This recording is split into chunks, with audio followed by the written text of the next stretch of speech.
watching out for these goofies. Watch for the odds when you moving. Watch for the people you choosing. They cannot wait till you losing. I ain't gon' stop till I prove that I've been as close as a juvie. Yeah, you niggas writing your flows, but nigga, I'm writing a movie. I got a bread in my hand, I'm fucking two bitches they can. Fucking the bitch in the bed, they hit the identical twins. She said she drink and she smoke, I said I smoke on the low. I had the bottle one time, she said now hit it some more. I'm sipping, I'm drinking, I'm smoking. VSO people that better got me about the night. Sipping on Henny got me rubbing all of your thighs. You in this shit for the love, baby. That's why they different from us, baby. She said these niggas is frustrated. Relationship shit ain't us, baby. Bitch, I'm tipsy. Fuck a whole bottle to the head, I'm gone. Mix and Henny and Casamigos got me thrown. Bitch, I'm tipsy. Fuck a whole bottle to the head, I'm gone. Mix and Henny and Casamigos got me thrown. Bitch, I'm tipsy. Blow it up, take a shot to the head. Yeah, ice on Henny. Body limp, pussy gotta get fed. You know we vibing. D&D all night, so it's silent. Pussy wet, you gotta thrive in. Baby, don't stop, you putting that work in. It's too good, my body want more of it. Baby, roll it up, I'm tryna get high. Baby, you got my legs in the sky. Do you want more than Aquafina? If so, then you can stay up in between them. Picking me up and down, making my eyes go round. Pussy been clocking tea, double shot of tequila. Pussy good, make a nigga sleep. Anesthesia, never miss a meal, cause I'ma feed you. Yeah, rated a 10, cause she gon' please you. Pussy pressure, she gon' make you feel brand new. I'm watching out for these goofies. Watch for the odds when you moving. Watch for the people you choosing. They cannot wait till you losing. I ain't gon' stop till I prove that I've been as close as a juvie. Yeah, you niggas writing your flows, but nigga, I'm writing a movie. I got a bread in my hand, I'm fucking two bitches they can. Fucking the bitch in the bed, they hit the identical twins. She said she drink and she smoke, I said I smoke on the low. I had the bottle one time, she said now hit it some more.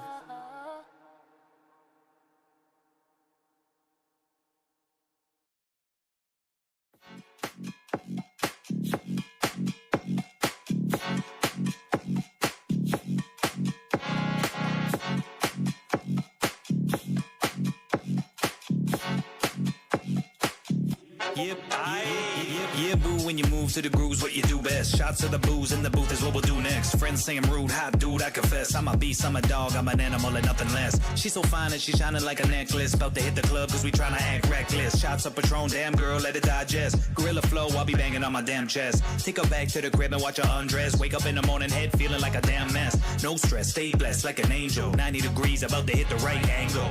Let me see you put your head to your ankles. Give it a lick, I think it tastes like a mango. Got a head spinning like we're doing a tango. Girl, you a work of art, kinda like a Van Gogh. Caliente, te deseo. Come embrace me. Grab my hips and take control. Baby, say my name. Do you want to satisfy your thirst with my body?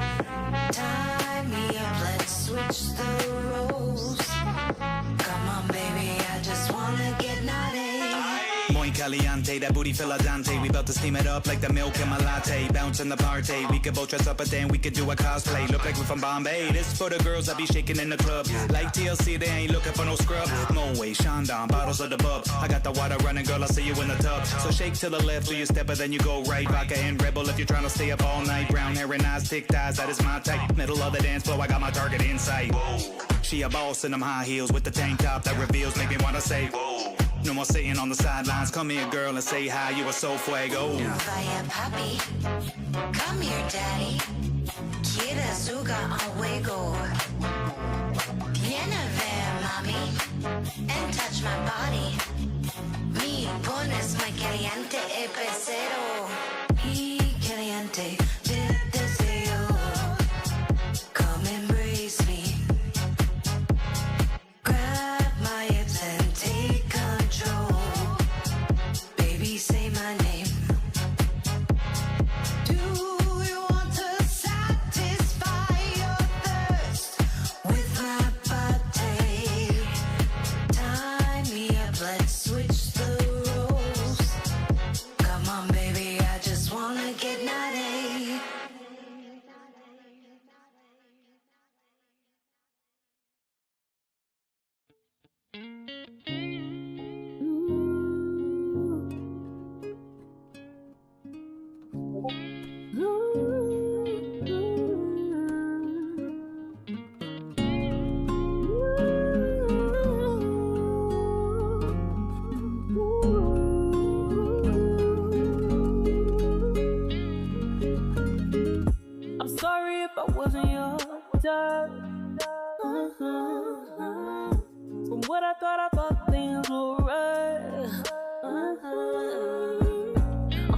that I wasn't your best thing. I'm sorry if you thought I wanted the ring. All I wanted was to be your only one queen. I guess now there's nothing left in me. I guess I see it when you give me cold shoulder.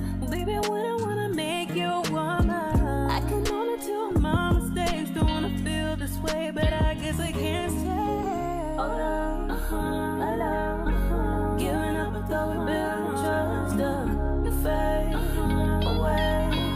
Oh my God, I can't make you stay. Girl down, girl is down. Trying to make them happy, but they turn you down. Gotta get up, gotta cheer up. This is the way when a heart breaks. Girl down, girl is down. Who can help me up? I'm fending, dropping. Got me wishing, hoping that's all a dream. Better than I was gonna save me. Yeah, different worlds, different plans. I couldn't understand how someone loves you but don't wanna put trust in their own hands. Got pain, wound, bruises, and different scars. Didn't care what you did, but all I know you took it far. You already know what was fucking my mental. Besides being my peace, help me as individual. I need a big love, real love. Don't give me up, show me up, give me all what you talking about. I am guilty of being a fool, trying to please for the better, for the better, for the good. I mean, like what was right, what was wrong, don't even fucking matter. Grass not green, but all I know is that allergy. Girl down, girl is down. Trying to make them happy, but they turn you down. Gotta get up, gotta cheer up. This is the way we fight. Girl down, girl is down. Who can help me up? I'm fending, dropping. Got me wishing, hoping that's all a dream. Better than I was gonna save me. Oh love, I love, giving up the build trust.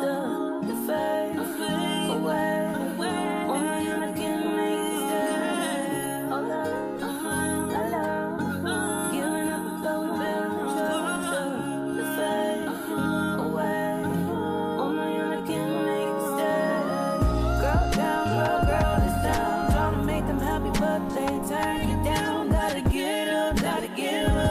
Cheer up, this is the way when a heart breaks. Girl down, girl is down. Who can help me up? I'm fending, dropping. Got me wishing, hoping it's all a dream. Better than I was gonna save me. Girl down, girl is down. Trying to make them happy, but they turn you down. Gotta get up, gotta cheer up. This is the way when a heart breaks. Girl down, girl is down.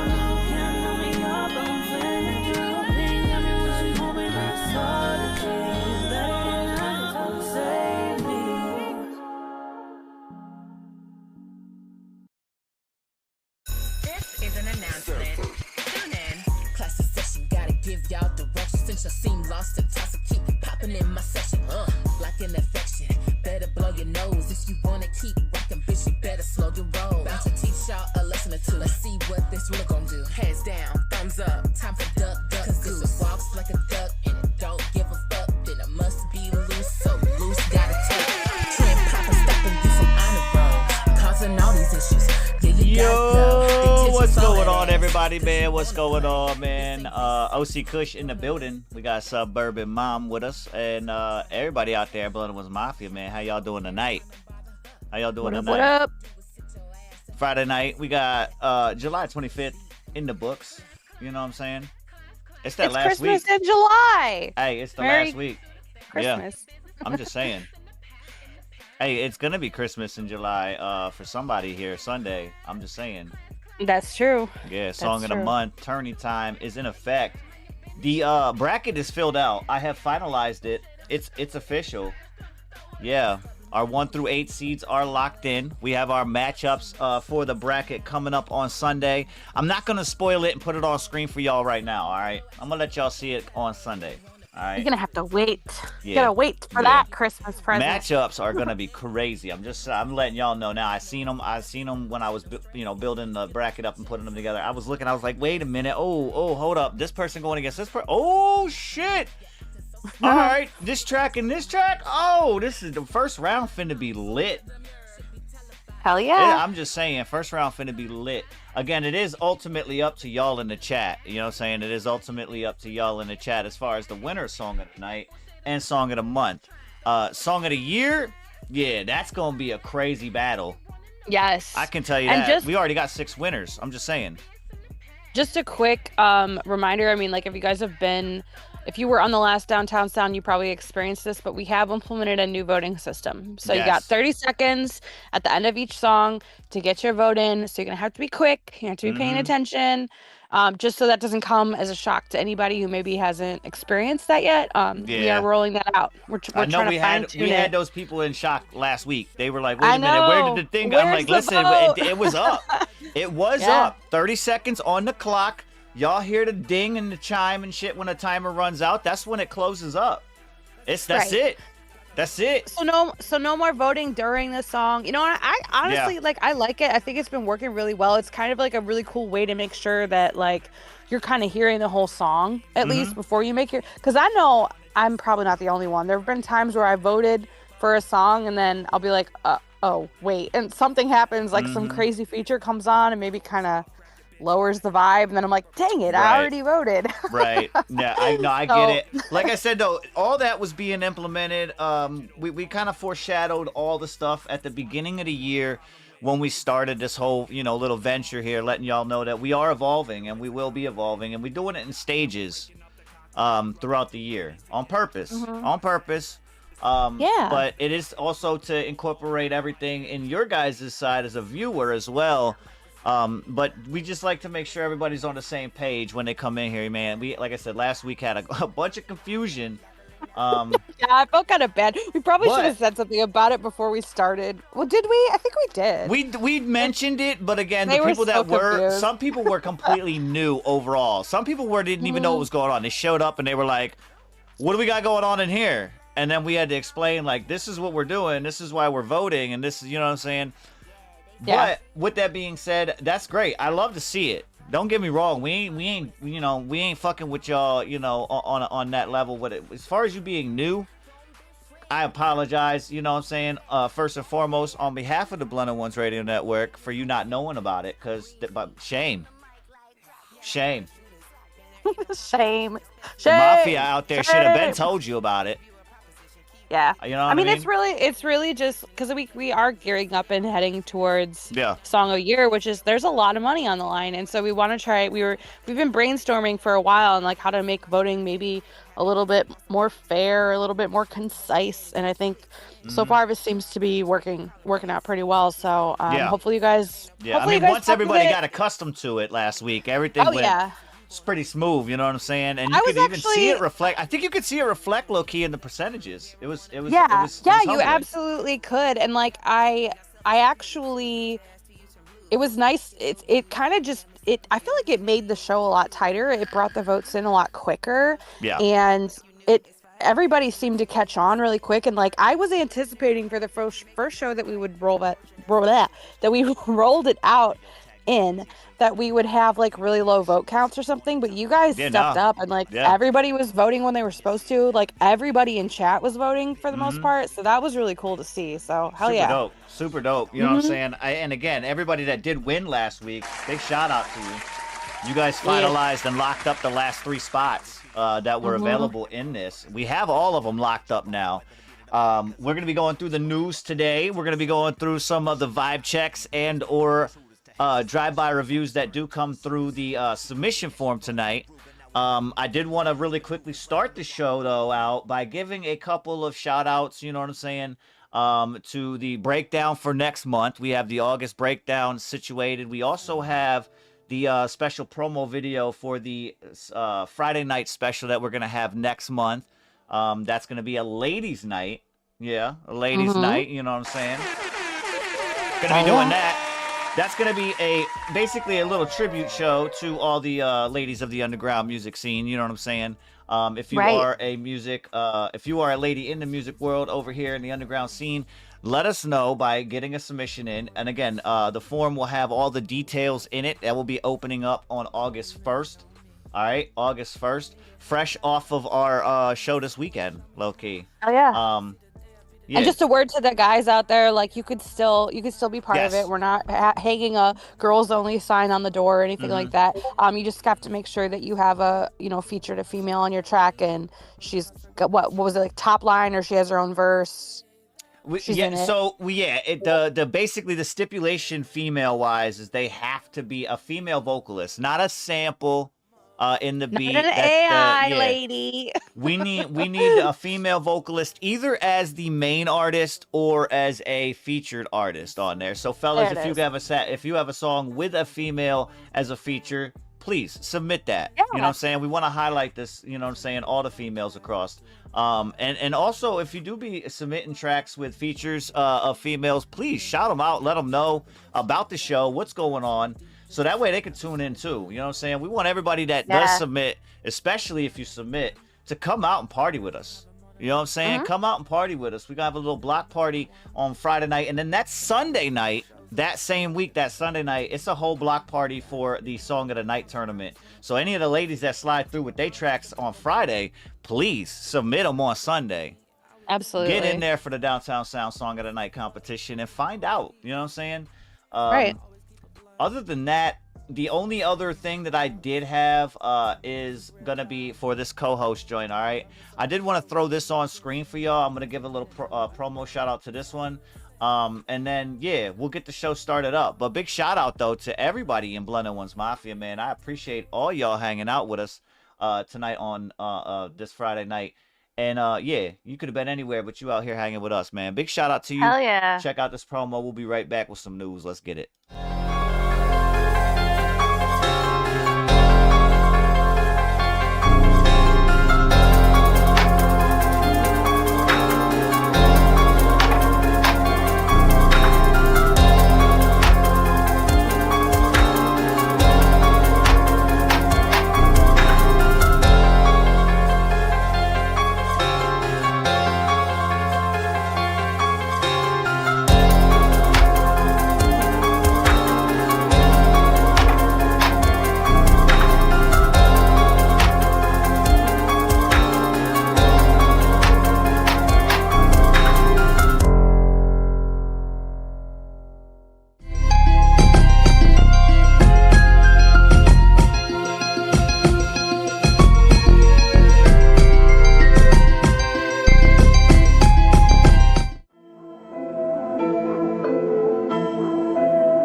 All right. We are back, guys. We have the news situated for you. We have a couple of different articles here we're going to go over here in the first little spot for this news segment.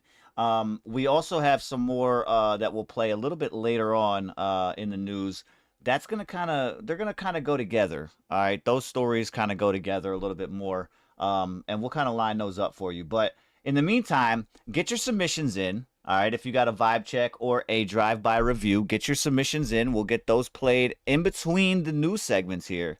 Up first, though, we have an article here, Submom.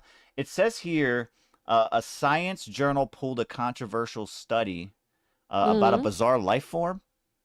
Yes, against the author's wishes. So Mm, you can see, is it, oh, it doesn't show in the picture there, but there's a picture on this article, of the lake. So this was a lake in California, near Lee Vining. And it's really kind of a cool looking lake. It's got like these stony looking towers that sort of come out of it. mm-hmm, But basically what they discovered more than a decade ago on this California lake, a microscopic organism or a bacteria, and it actually used the element arsenic, which is poisonous to all life as we know it, right. to grow. So if that is true, then it sort of expands the environmental like the environmental requirements as we know it for Mm-hmm, life to exist on Earth or possibly on other worlds.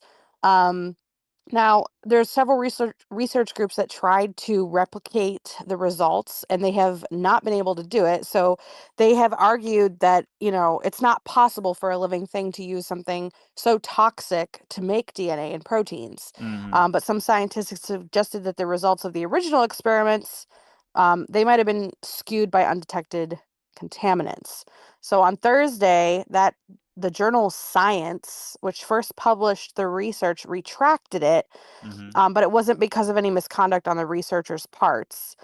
They came out and they said that if the editors determine that a paper's reported experiments do not support its key conclusions, even if no fraud or manipulation occurred, a retraction is still considered appropriate.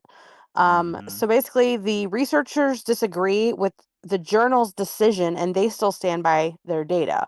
So basically, they published it and then they were like, yeah, you know what? Actually, never mind. And they pulled it. And the researchers, or I'm sorry, the scientists that were part of this research are a little bit pissed because they're like, you posted this and then you pulled it back. The Right. thing that I find interesting about this is just, I don't know, it seems really weird that anyone, especially with a journalistic background, would go through all of the trouble to research this, to write a whole article about it, to gather their sources. And obviously, they felt confident when they wrote it that it was, I mean, it you says know, here that it just they took it down due to failure of replication. Like, could you replicate that though? I mean, it sounds a little bit alien-like. well, right. And what I'm thinking is, perhaps when these bacteria first arrived on the scene, they were able to do this. But we do know that, with DNA and with evolution, that organisms and animals and things like that, they all change over time, they adapt. Right. So, it's like they could be different now than they were. Who knows, thousands, billions, millions of years ago, whatever, when they were doing this. To me, it seems a little weird. Like, to me, my brain, I always have my tinfoil hat on. It just kind of seems like they're trying to cover something up. And they're Mm-hmm. like, oh, shoot, we weren't supposed to tell them that. Quick, quick, retract it. We don't want anyone knowing. Because that, Possibly. Yeah. Possibly. I remember as a child in like second or third grade, we were talking about the different planets. We were learning about the solar system. And the big talking point was Earth is the only planet that can support life. Earth is the only planet that has ever had life. And I remember literally asking my teacher, like raising my hand and being like, well, what about the other planets? Why can't there be life there? And she explained, she's like, well, the climate, the environment, whatever, it's just not suitable for life. But in my mind, I was like, well, what if it's like life forms that we just don't know about because they're not on our planet? Like, of course, we wouldn't know about Right. like some weird, bacteria or sort of like organism that can survive on a planet that's just, say, completely made of poisonous gas. Like, yeah, of course, we can't live there, but that's not to say that there isn't something that could possibly live there. And the fact Right. that they published this, pulled it back, to me, it kind of echoes that narrative that we've been told ever since we were kids that like Earth is the only place where there's life. Mm-hmm. No place else. Nothing else can exist.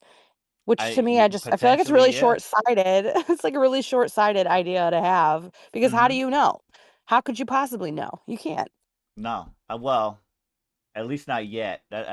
Isn't that what I think that's what Musk is trying to do, right?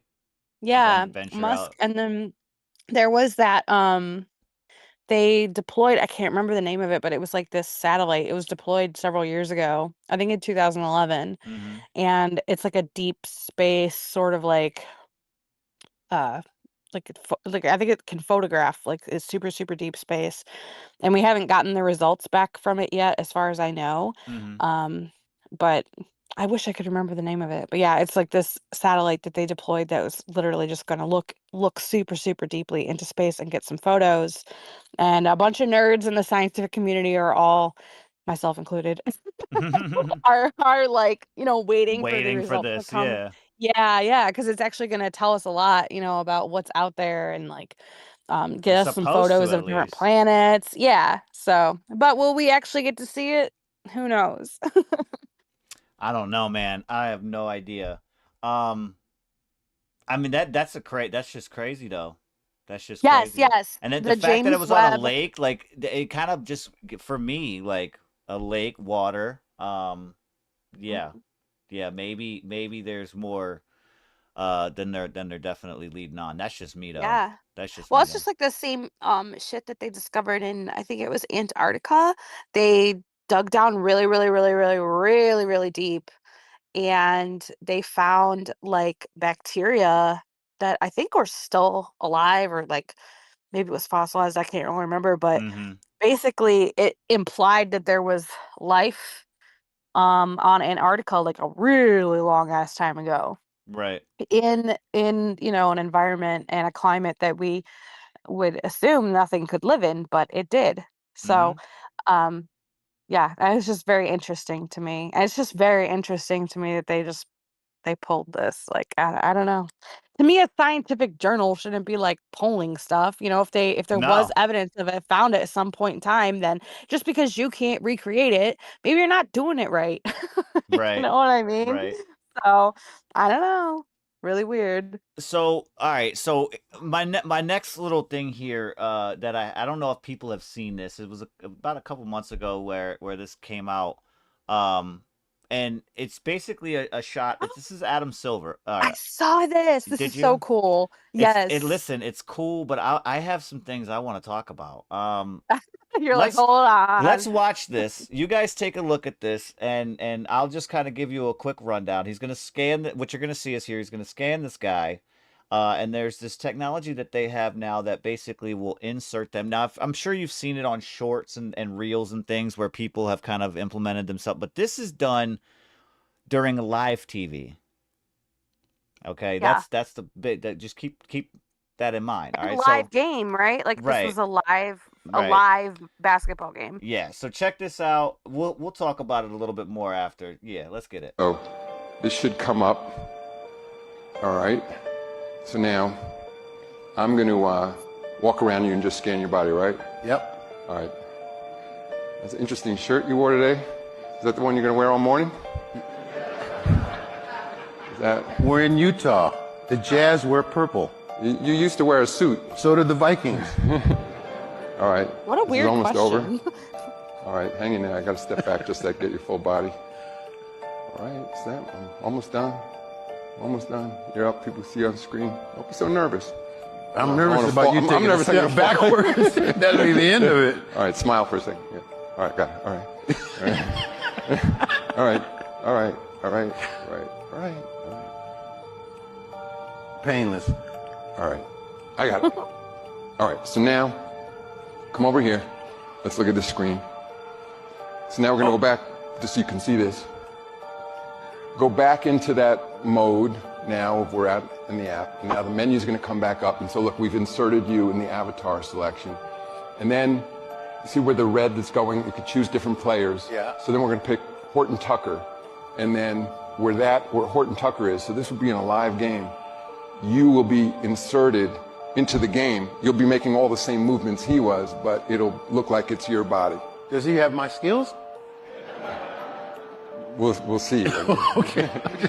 All right, you ready? Yep. All right, so go ahead and roll that. There's that shirt. Yeah. That's what I'm doing. That's what I'm doing.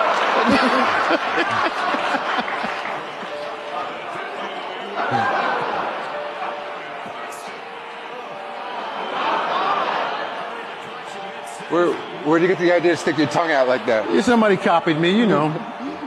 Looks like you've been lifting. Come out.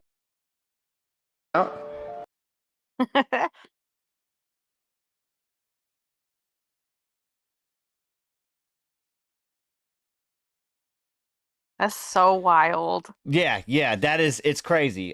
You said you thought it was cool. What were your thoughts about this one? I mean, like, I think it's cool that we have the technology to do it, but in my mind, I'm thinking like of all the very, not evil things I would do with this technology. Yeah, Like, I'd be making right. really funny freaking videos, like, of, you in, like, The Matrix, and now all of a sudden you're Neo, and I would just be laughing my ass off at that. Wow. But, I Wow. I do understand, like, the concern because obviously Mm-hmm. that looks undistinguishable. Like, it absolutely looks like he's there, and unless you knew both parties involved in this, you wouldn't like, he had mentioned, "Oh, it looks like you've been lifting, or Mm-hmm. you've been bulking up a bit." If you didn't know the 2 parties involved, you probably wouldn't, recognize those little nuances that sort of, Mm-hmm. reveal that it's not, not quite what you're seeing. But this kinda goes back to what we were talking about last time we were, discussing AI, and I Yeah. said that, we're always a decade behind of whatever's military grade or whatever the upper echelon have access to. So,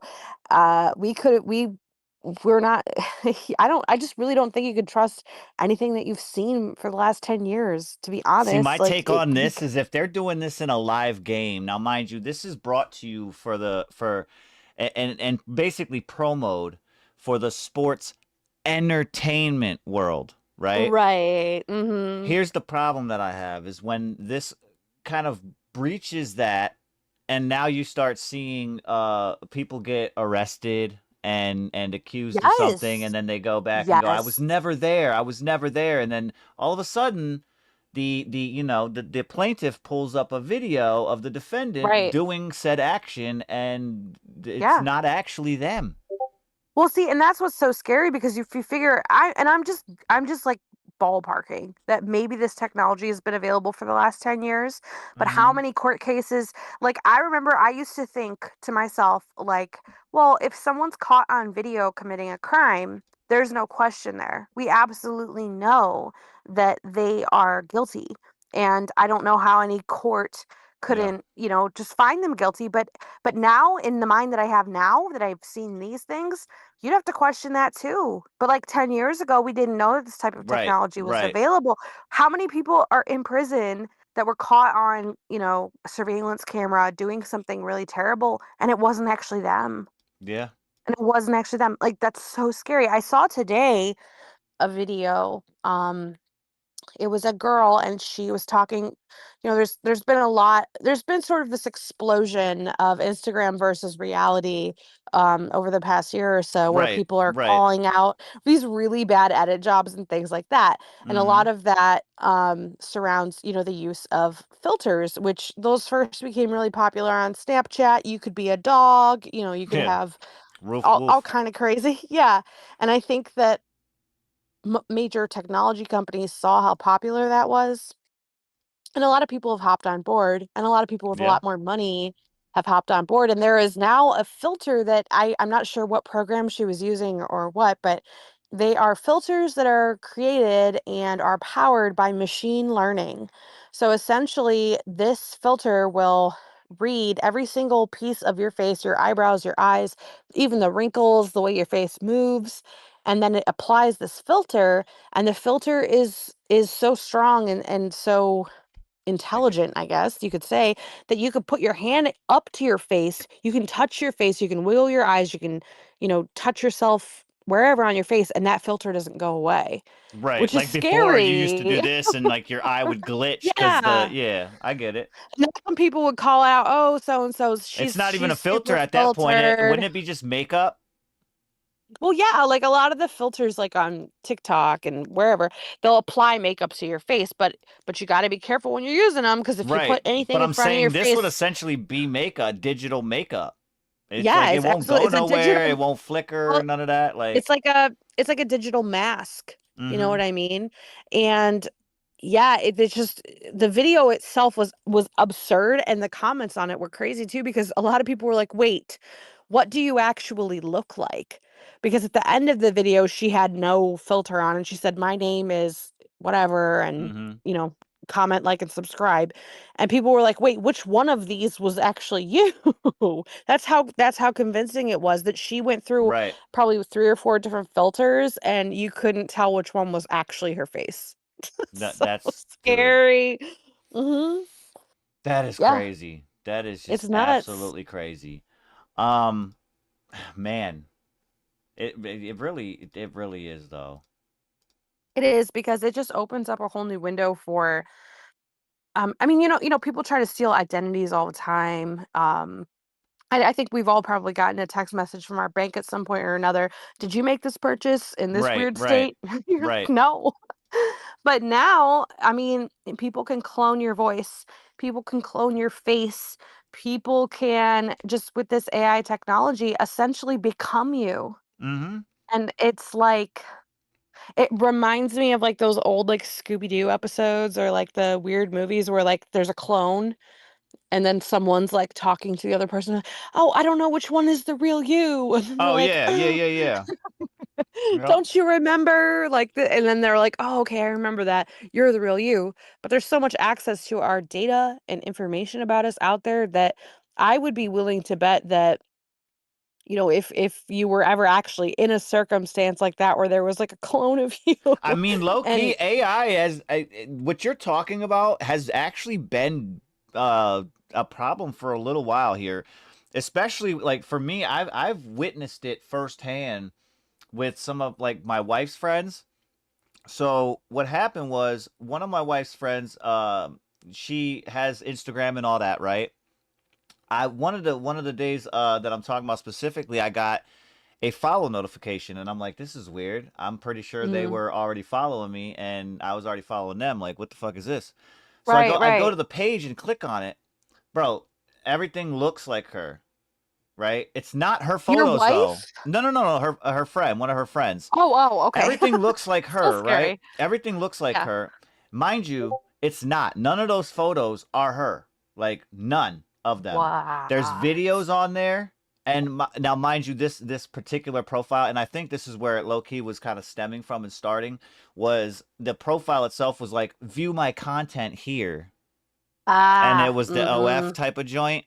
And Yeah. I messaged her quickly, and I was like, I messaged my wife, and I was like, yo, such and such doesn't do like that kind of content shit, I'm not right? aware of Like, this. Is this accurate? and my wife's like, no, I'm pretty sure she has nothing to do with that. Why? And I'm like, I sent her a screenshot, and I'm like, well, because I just got this notification, bro. I would let her know. Mhm. And she let her know, and then she literally was like, no, dude, that's somebody's trying to take over. And I was like, dude, what the fuck? Like, all the photos and videos looked just like her, but none That's of so them were physically her. scary. I was Yeah, like, well, and then this is wild. This is really like crazy. not to tie up unrelated things, but you know, you talked a little bit about the Genius Act and how, Mm-hmm. we're all going to be switching to this digital currency, whether we like it or not. And the thing that kind of freaks me out is that, that obviously comes along with the ability for them to turn it off at any time. Right. And um, you know, when you think about like social credit scores and things like that, and we know we've seen people be canceled. I myself was like canceled one time, and that's Funny terrible. you You lose your mentioned job. social credit scores because we got a whole news thing about that coming up Well, in the show hell. as well. We'll talk about that as well. But go ahead, continue. But that's what's scary is like if you did something that whoever's in charge of all of this deemed unacceptable, they essentially could have access to your entire likeness, to all of your data Mm-hmm. and your financial, and then just basically take over your life. They could turn everybody who loves you against you. You know Mm-hmm. what I mean? Because like in my situation, like my sister lives in Indiana, so I don't see her very often. If she started seeing like videos of my face and me saying like really horrible things, I mean, granted, she'd probably text me and be like, "What are you doing? Like, why are you acting like that?" But there could be scenarios where maybe Mm-hmm. you're not that close with someone that it wouldn't trigger you to be like, "Oh, this is really unlike them," that you would just believe that that's them. And it could destroy Well, you someone's got the ones life. where they have the. Have you heard the? I don't know if you're familiar, but have you heard about the stories with the ransom calls? No. So Mm-mm. there's stories where Oh, yeah, yeah, yeah. they were Sorry. I just, calls yeah. going out to people, and basically like it was a mom, she'd answer the phone, hello, and it would Right. be like her daughter, hey, it's Jenny, I need some help, please. I and it's like, wait a minute, what, that wasn't her Right. daughter at all. Yeah. Or like grandparents, because they don't even know, They were like like, if that you want to boomer. see your daughter again, you need to send this much money to this place. And I'm like, damn, they just tricked this lady out of $4,000. Right. And then later her daughter calls her and it's like, "Hey, mom." And she's like, Yep. "What's up? Yep. Oh my God, are you okay?" And she's like, "What are you talking about?" Yep, she had no clue Yeah. about it. It was crazy. It was crazy, Hmm. but it's happening. It's happening all over. Mm-hmm. It's scary, man. Yeah. Like, I really hope that years will go by and we'll look back at these moments and be like, "Oh my gosh, we were so Y2K about this." Because remember, like Y2K, everybody was like, "Oh my God, the world's gonna end," and we were all so scared. Yeah, Like, I but hope I hope we get a that we'll chance get. to look back on it, low-key. That's what I'm saying. Like, You I know? hope that it kind of never turns into that, and there'll be, legislature and stuff pushed forward to like prevent things like that. I hope that we'll look back at our fear right now and kind of laugh at it. But there's a really big part of me that feels like that's not going to happen, Right. and I don't like that. Ugh. Mm-hmm. Mm-hmm. I mean, shit. I have no idea. Like I said, allegedly and speculative here on Millennial One's radio network. Everybody in the chat, y'all already know what it is. Y'all can give your opinions too. I see y'all out there talking, man. Yeah. Big shout out to K3, Nobody, Alec, Mass Destruction, y'all in the chat, man. I see y'all out there. But yeah, that's like I said, man. It's crazy, and we do have more to talk about because you brought up the social credit scores and shit. Yeah, That is actually something we will be discussing. that's so crazy. This right here, though, this story first that we have. So you sent this one in, and it's about the Labubu. Yeah, La Boo Boos. I don't know if, people in the chat are familiar with these dolls, but they are little toy dolls, collector item type joints that they they're like all the released. rage, all the Mhm. rage right now. My daughter told me, I've never looked into it, but she said Yeah, they're I like suggest $80 a you pop. don't. Yeah, I would suggest not I fucking don't with want them. to. That's just me. She My she told me they're recommendation. like Mhm. $80 a pop. They're crazy. They're kind of along the lines of like, I don't know if you guys are old enough to remember when Tickle Me Elmo came out, but there was Yep. like hordes of people that would line up and they only had so many, and it was like this just crazy, crazy thing. It's the Mhm. same thing with these. There are celebrities who will clip these onto their designer bags, and it's just gone uber viral. I mean, Right. crazy viral. And yeah, some of the theories surrounding these dolls are a little disconcerting. Yeah. Yeah. So this particular one, video wise that they're talking about here they're rendering that the Labubu might actually be an ancient demon. Mhm. Or something of that dark nature. Check this video out though. We'll discuss a little bit more after. You guys give your opinions as well in the chat. Here it is. Labubu toys. Yes, I am. The viral Labubu doll. They look like that thing from Star Wars. They're called mischievous forest elf, and they live in the land of the monsters. Got it. Some people are making the connection that Labubu and the way it looks and sounds just like this king of the demons from the Babylonian era called Pazuzu. It's basically this whole play on Pazuzu, who's the king of the demons, and then you have Labubu, who has a lot of features that look like Pazuzu. Have you seen the Simpsons connection? Yeah, basically he ordered it on like Amazon or something, came in as Pazuzu, Pazuzu. Thought it was pizza. Gave it to the baby as like a toy. You'll be here in the dark with Pazuzu. The baby was demon possessed. That's a weird connection. I am Pazuzu. Yeah, this was like 7 that's- years ago too that this came out. And that looks just like a happy little pack animal. It looks like it would just be in like a little tree village. You know what toys are going to be in my house one day is army men and Lincoln Logs. That's it. And an iPad. Yeah. Have you guys heard of the Labubu toys? Yes. Okay. Go ahead. Start us off here.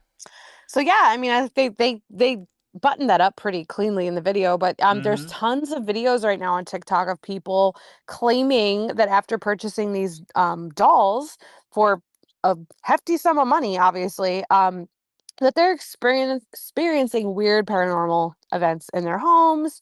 They're getting sick. There was a girl that I saw on TikTok who bought one, and she said she put it in her car after she purchased it, and on her way home from the store, she got into a car accident. So it's just like, it just seems like, now again, it's one of those things that you sort of have to take with a grain of salt, because if you've heard the possible negative connotation of these dolls and then you buy one, of course you're going to start to attribute every negative thing that happens in your life after you purchase this doll to the doll. So are the dolls actually causing this to happen? I don't know. It is very interesting though, because we did cover on our last Korner Konvo the story of the paranormal investigator who passed away while he was With doing that a tour doll, with yeah. the Annabelle doll. Yeah, so you know, this historically there's been a lot of you know, stories about haunted objects, things like that. Now what's interesting, and my daughter and I were talking about this a little bit today, is that with all the negative sort of press coming out about these dolls, a lot of people have felt compelled to burn them. So there's a lot of TikTok videos and things like that out right now on Instagram, wherever, of people setting these things on fire, like in their driveway. And what's crazy is, like, kind of being a nerd when it comes to the paranormal stuff, I know a little bit about like what you're supposed to do and not do if you have an object that you believe is haunted. The last thing that you want to do is to set the haunted object on fire. Like, your best way of dealing with it is usually to like seal it in a box, do some holy water kind of stuff, and like, you know, there's a lot of different ways you can get rid of it. Setting it on fire is like the worst idea ever, you know, because you know, according to a lot of, you know, beliefs in the occult, witchcraft, things like that, that tends to release whatever entity might be attached to said, you know, object. Right. And I was telling my daughter, I'm like, what if, and this is really out there and crazy, but it's possible, if these things are somehow connected to something evil and they are somehow harboring some sort of like evil entity, what if the whole point was to get people to go crazy, get celebrities and everybody to buy these things so that there was this huge demand for them, and then it was planned to turn the narrative around and tell everybody, oh my God, these are evil, light them on fire. And that allegedly releases this entity. Now I know that's pretty wild thinking, and this isn't the first time. It's really not though. Like, all right, so the whole evil thing, right? This is kind of just an example, and it's funny because you sent this clip, but I already had this clip kind of set aside, just in case we ever had a discussion about these. I didn't want to bring them up. I'm not too into the whole thing about it, right? The dolls and all that. My kids don't really fuck with them, and you know, I mean, it's not. But I did see this clip one time, and I didn't know it would play into something, but it actually kind of does. So the clip that you're about to see, right? This is a driver. I'm not sure if he's with a delivery company or what, but it's a truck driver in a parking lot. He pulled up to this resident spot. Then he sees this red vehicle. The red vehicle is the one that you're really going to kind of key on. When he zooms in, mind you, these are stationary vehicles parked, zero occupants within the vehicles at all. And as you can see from the actual video, it doesn't seem to be super windy or the weather doesn't seem to be going crazy. The car doesn't seem to be rocking, but just keep an eye out for what's hanging from the mirror. That car, there's no one touching that. That's a boo-boo. Are we serious? Nobody's touching that. Nobody's in that car. What? What? Yeah, it's not just Huh? faintly swinging. That thing is rocking. No, it's going. Okay, you Nobody can in see that it car. rocking. And again, there's nobody in the No vehicle. one touching. No mummies. That's a boo-boo. And you can see from, you know, especially right here in the wheel well, it's not like somebody's on the other side of the car rocking it. It's No. literally just, the car's just sitting here, and that thing is just fucking going for a ride. Are we serious? Nobody's touching that. This dude's freaking the fuck out. Again, rightly so. Rightly so. I don't blame like, him. Yeah, I can't hold it. And again, this against him. isn't even just it just happens, excuse me, to be a Labubu, but like, if anything was swinging randomly, violently like that in somebody's car, I'd be like, what the fuck's going on? But the fact that it's a Labubu just kind of cements that fact of like, wait, something might be wrong here. You know what I'm saying? It definitely begs the question. Hold up. Wait a minute. Something ain't right. Mm-mm. That's so creepy. Like, the only plausible explanation I can come up for why this would be happening would be like maybe there's like a low-level earthquake. A low-level earthquake, right? I don't know. That's the only thing I can think of because nothing else makes Not sense. much. Yeah, not much in the way of explanation from this because the truck right next to him ain't rocking. No. The trees don't seem to be blowing too crazy. No. Nothing else seems to be debunkable on this, and it's it's just Well, yeah, and you know, it's rolling. crazy because there have historically been a lot of different toys and like so when I was probably 12 or 13 years old, I obviously was hormonal and like going through rage and things like that because I was just like, you know, a typical teenager. Right. And my mom complained about it to one of the people at our church and she was like, "Well, does she have troll dolls?" Which I did. I had a Wow. huge collection of troll dolls. And the lady was like, "Get rid of all the troll dolls. Get rid of the troll dolls, I'm telling you." And I got super upset. I was like weirdly attached to them, even though I had them like in a freaking, I don't know, like a storage bin in my closet and I never touched them. But I was like, no, not my troll dolls.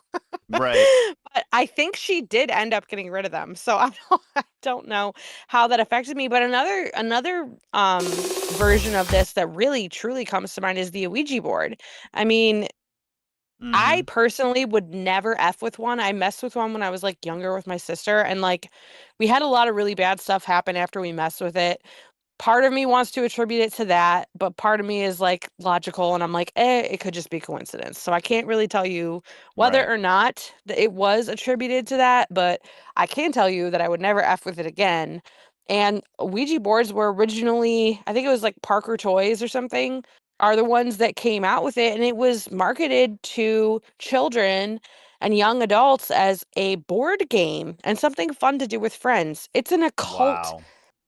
It's an occult like, you know, tool. It's something that's been used for hundreds and hundreds of years, and there's allegedly a demon or a deity or a, you know, an entity that's attached to it that's very, very violent and will take over your life, and it's messed up.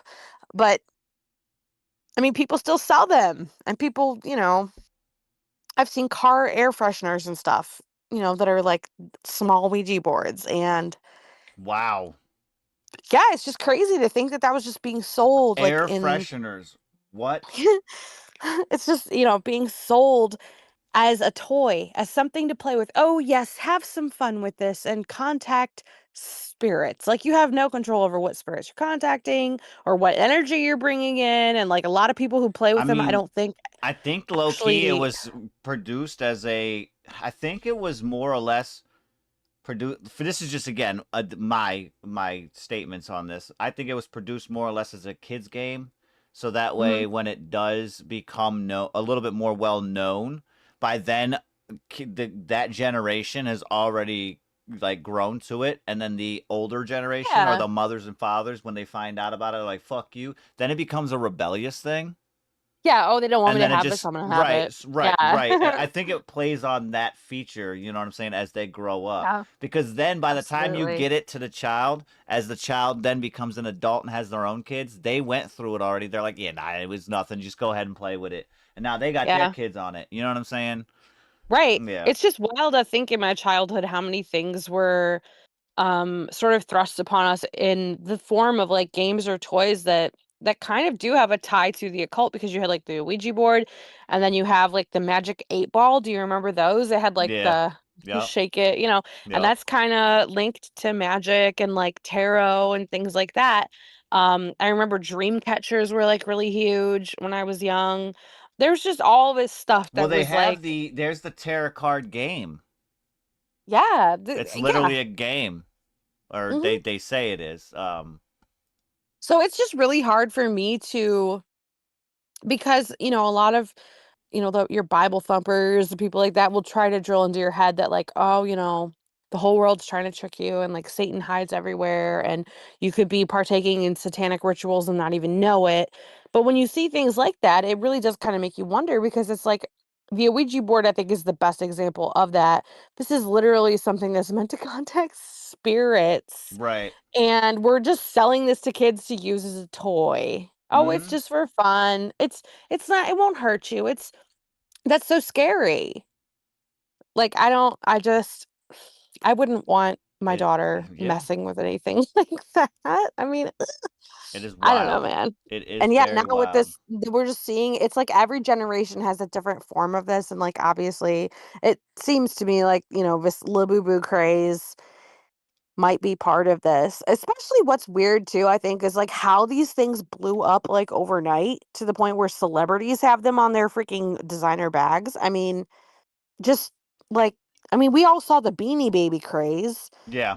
but this is like a little bit different, and they're very expensive and they're very hard to come by, and it's just like it's almost a status symbol, and so it kind of makes me feel like it's just inherently it's kind of gross and evil. Like, I don't know.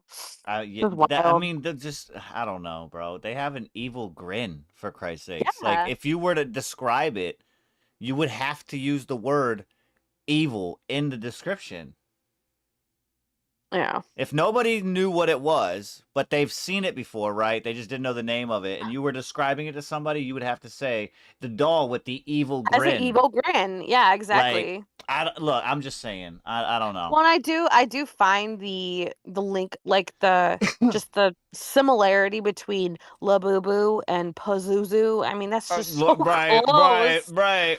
And you know, Like, everybody know about the Simpsons. Everybody know about the Simpsons, man. I'm just saying. hmm I'm just saying. yeah, and it's just wild that like the Simpsons predicted like, oh, he ordered it from Amazon, it came in the box, gave it to his baby, baby got possessed. Like, Mm-hmm. Look, I'm just saying. it's crazy. I'm just saying. I have other things to talk about when it comes, like, that's another conversation. Oh yeah. The Simpsons joint, because I have a lot of things to say about that Oh too. my gosh, But there's so much. but we're gonna go over here. Look, we got this clip here. Now, you mentioned earlier. Mhm. All right, you mentioned earlier. I didn't. No, Mass. I didn't type it. I said it out loud. I physically said it. But no. So we said something about social credit system. Yeah, yeah. All right. Anybody that knows anything about this already, this has been something that's been implemented since about 2019, 2018-ish, with China. China has already implemented a social credit scoring system in place, and since then, they have kind of it's kind of one of those things that they've grown reluctant to it.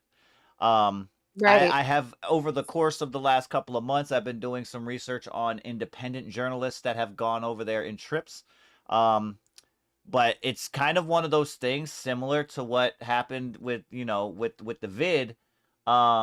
The first like 3-4 months, everybody kind of got hectic and chaotic with it, and then after that, everything just kind of lulled into like everybody just following everything up. You know what I'm saying? Right. It's just daily life now. So they have that over there. But to start it, this was kind of a video that happened at the start of it, and I'll kind of go over this and a little bit more that carries over from this with the U.S. But yeah, this is the video. Check this out. This is from China's social credit system. It's similar to what Submom was just talking about. And yeah, they already have this in place and implemented. And I believe recently the study that I was doing, it showed I think it was up to 1.5 million people have already been banned from travel. So yeah, just check it out. In some of China's largest cities, a high-tech effort is underway to bust low-level offenders, jaywalkers. Cameras record them going through intersections, zero in on their face, and then publicly shame them on nearby video screens. It's all part of the Chinese government's new social credit system, where people's daily behavior is monitored and rated. I think it's a good thing, this woman said. It makes people more honest. But this social credit rating goes far beyond a traditional credit score, which is based on your finances. China's version factors in everything from jaywalking to smoking on trains to buying too many video games. If your score gets too low, you can be banned from buying plane tickets, renting a house, or getting a loan. Nearly 15 million people have already been prevented from traveling. Journalist Leo Hu is one of them. I'm sorry, 50 million. He tried to book a flight but was told he couldn't because he was on the list of untrustworthy people. I can't buy property. My child can't go to private school, he says. You feel like you're being controlled by the list all the time. It can recognize more than 4,000 vehicles. Chinese technology firms such as SenseTime are helping the government effort by developing advanced cameras that use artificial intelligence to track just about everything. This knows every person, every bike, every car, every bus that goes through the frame. You can tell whether it is an adult, a child, a male or female. Police in Beijing have been wearing these glasses that can recognize faces linked to the government's national database to help boost arrests. How advanced is this technology? This is cutting edge. Wu Fei is CEO of a company that makes the glasses. He claims he doesn't know how the government intends to use his technology. I have no idea. Really? Yes. Do you trust the government the way they're using your technology? Sorry, I can't answer this. You can't answer that. This is outside our scope of questions. The fear, of course, is that the government may use this social credit scoring system to punish people that it deems not sufficiently loyal to the Communist Party. And trying to clear your name or fight your score is nearly impossible because there is no real due process. Now, keep in mind, okay? Keep in mind that this was years ago. This video particular was years ago. Since then, I have not, and here's the crazy kicker, is I haven't been able to find a physical video relating to it. What I have been able to find is independent journalists that have talked about it, and coincidentally, their videos that they try to upload, they keep saying that they get taken down. But when they've gone over, they've seen it physically in action. There apparently is constant notifications on different transportation. So like the train and shit, they have running promo that basically explains what the credit score system is. If you were to litter on the train, if you were to eat on the train or something like that, then it would affect your score and all that.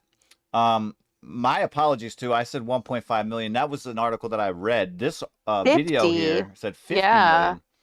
And that was, again, years ago. So just imagine how many this time. Now, I do want to keep, an emphasis on the fact that this is a social credit score, but it does reflect via your bank. If you heard him, it says the one guy in particular said he couldn't buy a house. Right. Couldn't get a loan. Couldn't own property. That's all child banks. That's all bank statements and shit. Child couldn't go to private school. Yep. So it affected his children. Yeah, you're gonna punish the children? Like what? Now, I wanted to keep in mind that this is China. All right, this is China, and again, this was years ago.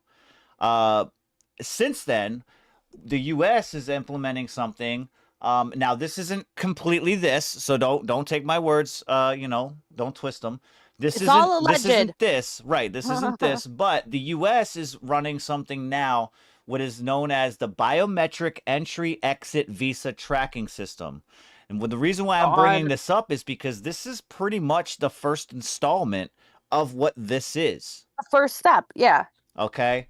I'm gonna bring this up on screen over here, but basically it's the similar things. All right, it's a biometric entry-exit visa tracking system that will use physical characteristics, biometrics, aka fingerprints, facial recognition, or iris scans, to verify and track entry and exit of foreign nationals into and out of our country.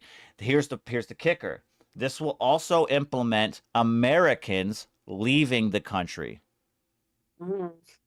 So if you were to say study abroad, if you have a vacation lined up somewhere, this will affect you as well. Now, keep in mind, they're talking about fingerprints, facial recognition, and iris. That's eyes. They're going as deep as being able to read your eyeballs. Now, this is, again, I feel like it's under a guise of, national security and, immigration. Oh, it always is. But anytime they take any of our freedoms away, it's under the guise of national security. Right. I mean, look at the Patriot Act. And from what I gathered, now I haven't been able to justifiably prove this, but from what I gathered, coincidentally, the name Miami comes up. And in Miami, from what I gathered, is they're on the boardwalk of all places right now, having installed cameras every about 30 to 40 meters away along the boardwalk. The cameras kind of look a little weird. They don't look like a typical like traffic camera or anything like that, because for one, it's in a foot traffic area. Think about that for a second. Foot traffic. It's the boardwalk. It's basically people walking, riding bikes, rollerblading, etc. But yeah, they've got cameras built up there about 30 to 40 meters apart throughout the entire stretch of the Miami boardwalk on Miami Beach. And I don't know exactly what they're for just yet, but it looks similar to what they had going on in China. I will also like to say that this is this right here, the biometric entry thing, is an integration with existing systems on immigration, but that also means that they can most likely integrate this with eventually traffic systems, with traffic cameras. I'm assuming with CCTV cameras that are implemented around the state and cities. So I don't know. I just thought it was odd that you said something about a social credit, but then it would also implement things over here with the digital currency as well, and the quote-unquote digital wallet that you would have. That kind of goes together, because it would be banks that would also incorporate you can and cannot travel, and shit like that. Okay, so follow me here for just a second, because this just blew my mind wide open. I didn't look. I'm sorry, but you mentioned it, and it was odd that you mentioned that, because I told you before the show started, I'm not going to give away my news things, and you had no idea. So the fact that you said credit, I know social credit is crazy. Same wavelength. So two things that this makes me think of. One is one thing that we just talked about earlier, which is these new face filters that are programmed by machine learning and are very accurate. Number two is face masks. It just historically, I remember being a young child and seeing individuals who appeared to be of Asian descent, perhaps Chinese, in stores wearing face masks. This is before, the vid and all of that. And I remember thinking to myself, why are they wearing a face mask? But it kind of makes you think a little bit, because if they came from a place that was practicing something like this, it would make sense that you would want to start to kind of maybe cover your face or blur your identity in some way. And who's to say that the vid with the face mask system wasn't a litmus test of them testing the iris scanning ability of the system that they have? Possibly. And then it also makes me think, like, with these new face filters coming out and things like that, is this some way to have I always suck at trying to say this word, anonymity online, and still being able to basically say what you want to say, but protecting your identity. Right. Yeah, are we going to be seeing like really Man in the Iron wild. Masks posts now? Like everybody and their mom's going to be wearing like a full-on mask, so that Right, or like every time they post a reel or a short or something, yeah. Yeah, or like the anonymous mask, like the V for Vendetta thing. Yeah. You know. Yeah, that's But that good. was scary We because like if sold out in stores tomorrow. yeah, if they start to implement this shit, 100% there's going to be people who are going to hide their identity. I fucking would. I Mhm. fucking would. And you know what's crazy is that like I'm the type of person like I'm super anal about shit. Like most of the time, if it says don't walk, I won't walk. But I still just don't like the idea that like for such low level choices you could really pay the price. I experienced this and I almost wonder too if like this all feeds into my theory that has been ongoing for the last like 5 years is that I feel like the United States is being taken over internally by China. And I mean the cancellation thing, like you were just saying, a litmus test. Was that a litmus test of like, well, what are you going to do when you say something online that people don't Mhm. like and then you lose your job and you lose your, your well-being and you lose all your self-confidence and you don't have medical insurance anymore and you lose everything because Mhm. you said something wrong online. What is that meant to teach us? It's meant to teach us don't say something online that could be misconstrued or misunderstood. In fact, maybe just don't say anything at all. See, And I Mass, will if tell they you. implement the system, we were just kind of talking about it.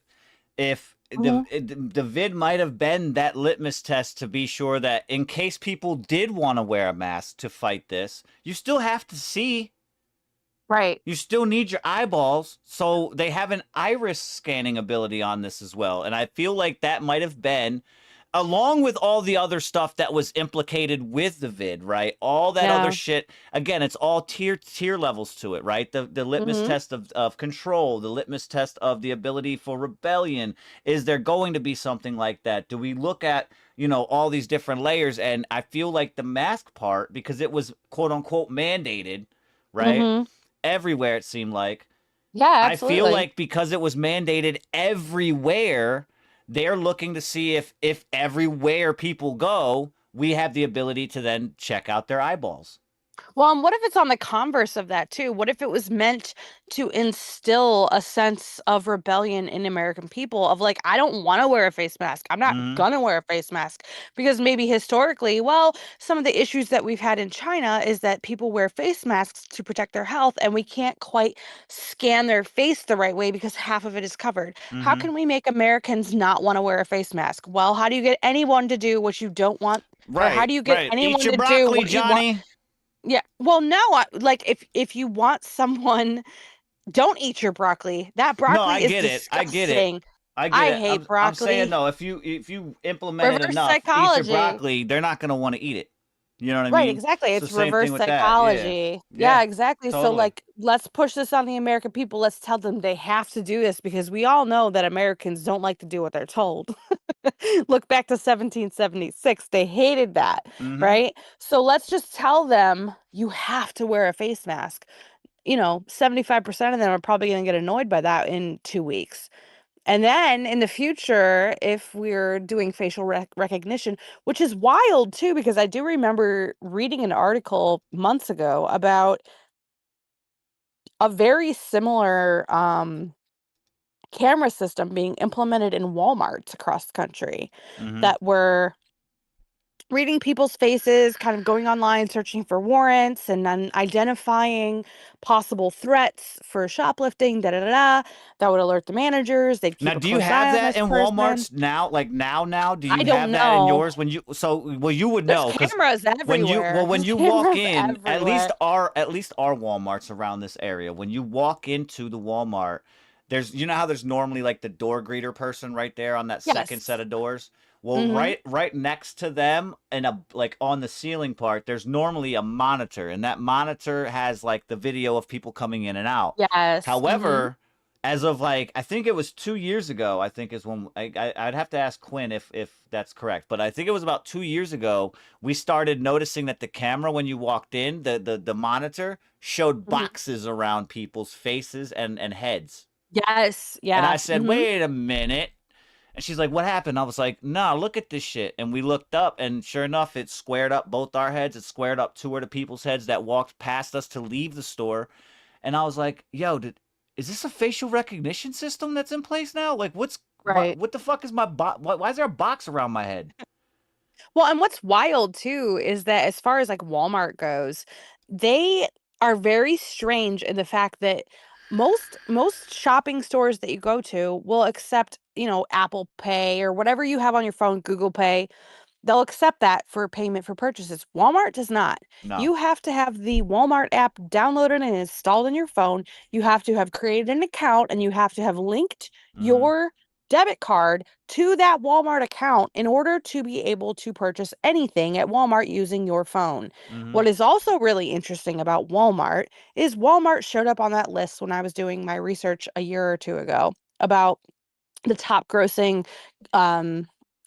companies in America. Walmart is obviously on the top of that list. And I think it was something like 75% of their top investors are Chinese. Very interesting. Very interesting when you drill that down. They have a closed payment system. They have facial recognition software running and cameras on every aisle. And in most of, the Walmart where my hometown is, Chardon, isn't so bad with this. They do have some things locked up, but the Walmart where I live in a densely populated area. Oh yeah, it's all behind the plexiglass. Everything. Yep. You can't buy tampons. You can't Do you buy have the little call button that deodorant. you have to, and it like Yes. beeps to call like a person to help you out? Yes. Bro, we have You that can't shit, do and I swear to God, every anything. time Quinn's like, "Hey, I need some more lotion," or I need some perfume or something, we go over there, and we sit there, hit the button, bro. We wait for fucking like 30 minutes, bro. Right. And we try not to. I'm like, yeah, let's go. But then as soon as we walk away, it's like, is somebody going to show up? Like when we walk away to come, you know what I mean? To go, leave and come back. So we wait. And then we sitting there. We got a line of people, literally like 5 people in the aisle, all pushing the button, waiting. And I'm like, where the fuck is anybody at? Well, what's crazy is when you think about that, like as of right now, it's being sold to us that the reason these things are locked up is anti-theft. Well, we're just trying to prevent theft. What about in the future? What about if it's based on the credit system? What if it's locked Or up what if because it's- those buttons that we press for other people to help turn into a kiosk where you have to scan your ID or just look at it and scan your face, and then it's like, oh, bloop, it opens up the cabinet. He's good to get this. That, or I was gonna say, we've been talking. This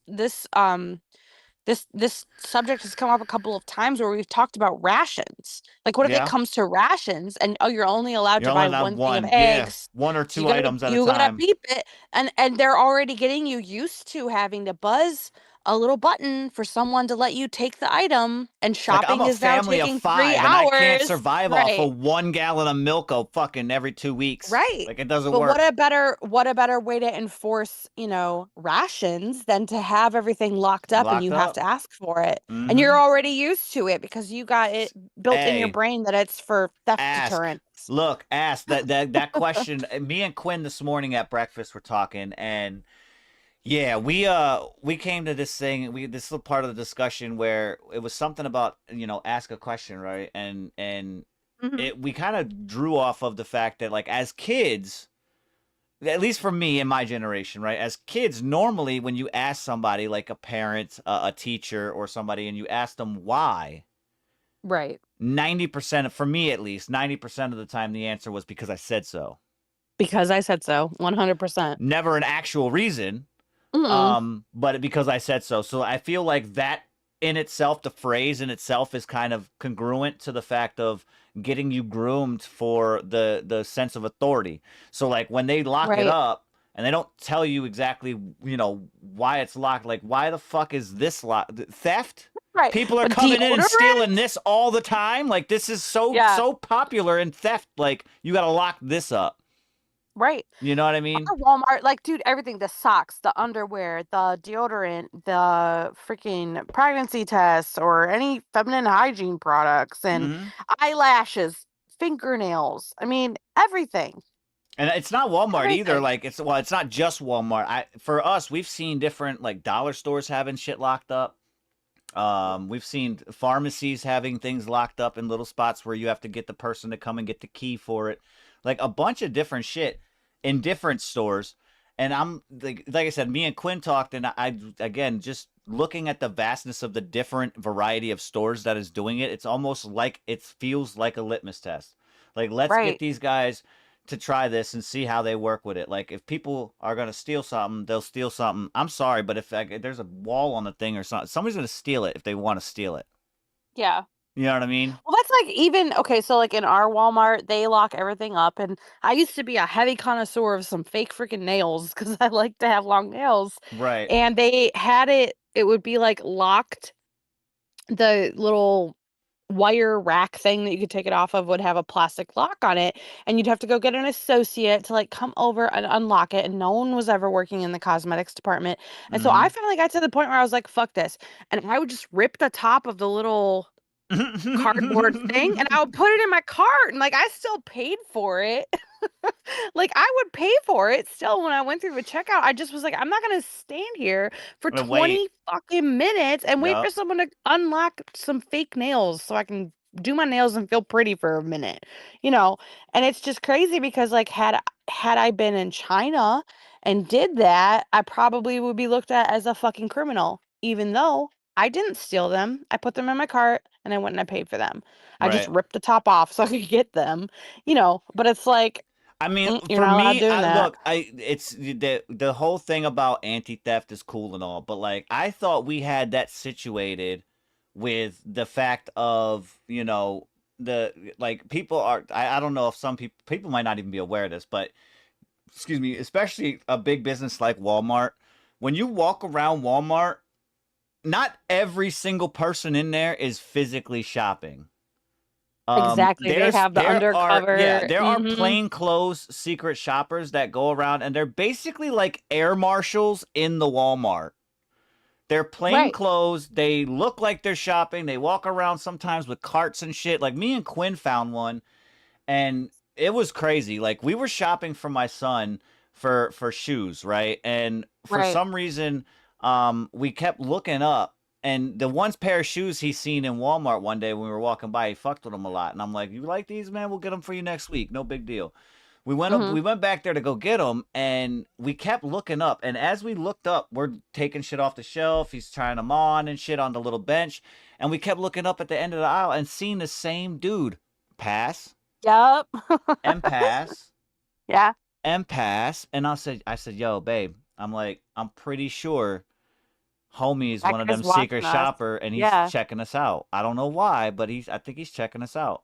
Yeah. And she's like, what are you talking about? I'm like, watch this. We got done the shoe section. I said, let's go way the fuck over here to the technology. Let's go all the way back here. We don't need TVs. We don't need nothing, like maybe a battery. We might buy some batteries or something. I don't know. Let's go fucking look. Look at some headphones. Bro, we were in the TV joints, homie, right by the aisle. Right by the aisle. Now, mind you, he ain't got shit in his cart. We've been in the store about 15, 20 minutes now, and he ain't got a single fucking item. I said, yo, homie really is following us, bro. So we went back over around we went to the pet side of things. We started getting some cat food and some cat litter and shit. And then I seen him again. The last time I seen him, I say, yo, is there a reason you following me, bro? I said, you ain't got shit in your cart, but you done went to 4 different sections with us. As soon as I said anything, he beeline straight up to the front of the store. I said, oh, okay, he gonna just leave, ain't gonna say shit. But yeah, they got them motherfuckers all over the place. And there's way more than you think. They watch you. Like I'm like a fucking hawk. I'm a slow shopper, and like there's been I can specifically remember this one time I was in Walmart. I was looking at garden hoses, okay? So I was trying to figure out, I'm like, I need about 50 feet. There's all these different brands. And so I'm scanning each one. I'm typing the name in because like I'm weird like this. I'm like probably a little, I might have a touch of autism, I'm just gonna tell you. But I will type in like the name of the brand, go online real quick, check out all the reviews, which one's got the best reviews, you know, and I will do that research in store, standing there with my phone. And several times when I've done that specifically, I will see someone, like you just said, cart empty, fucking follow me around the store. I'll go to the most obscure section. Like I'll start looking at bird seed. And that person will be there looking at bird seed. And then I'll go over to I thought that was a theft deterrent. I thought that was it. Like why would we need anything else when you have your own basically form of security walking around following people? You know because what I mean? they probably don't want to pay them anymore. And so we're like, how can we figure out a way? Yeah. Like that's that's the big fear, is that AI is going to take over a lot of human jobs. And that's it right there. Like, if they can install cameras that will do what the people were doing, then they don't have to pay the people that were doing that to do that anymore. Facts. Yeah. That's straight up facts right there, man. 100%. 100%.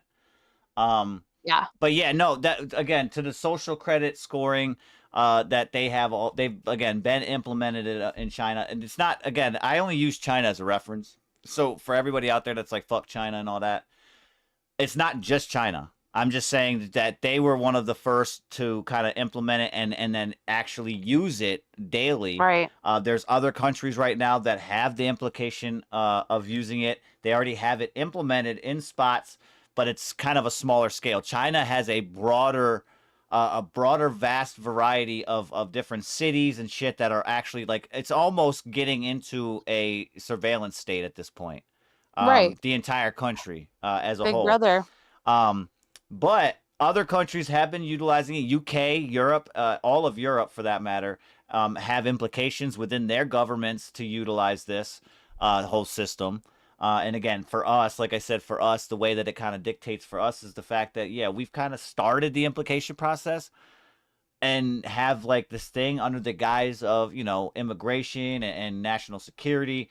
But who's to say that within 2 years, all of a sudden you don't see that shit on every street corner, and you don't see little signs with us being fucking plastered talking about this guy jaywalked last week, right? You know what I mean? Self-shaming and all that. I don't know. Yeah. I don't know. I'm not saying it's gonna happen. Again, alleged and speculative, but possibilities. Possibilities. So many possibilities with that. Yeah. It's scary. I do have real quick, we're gonna jump over. Let me see here. We got a track in from Mass Destruction. Again, everybody out there in Blunt and Woods Mafia, big shout out. You know what I'm saying? Does that mean I don't know nobody. I don't know, bro. As I said, you mean J6? Because, you know, would you be treated the same way? Oh, domestic terrorists. Ah! But, well, look, I mean, my implication on the whole thing is it's slowly a dismantleization of the, you know, the independence, the Declaration of Independence. It's just kind of slowly dismantling this as a whole. And I say that in the fact of our First Amendment, period, is free speech. Yes. However, we're all being told that if you do this or do that and say this and say that, then you can, you know, have implications on that. There should be none. Yeah. What's scary is the fact that I think where we live and the freedoms that we're afforded actually make us quite an easy target. And there was a woman I watched on a YouTube video a while ago, and she was talking about the threat of Islam. And she was essentially saying that a lot of these countries, you know, be it the Islam thing, be it China and the communism thing, whatever, they see us as a threat, and they have researched our Constitution, and they can get away with a lot. However, our Constitution is not a suicide pact. And I do hope that, you know, that phrase is, you know, echoed amongst our military and our people who are in bigger, higher positions of CIA, the FBI, blah, blah, blah.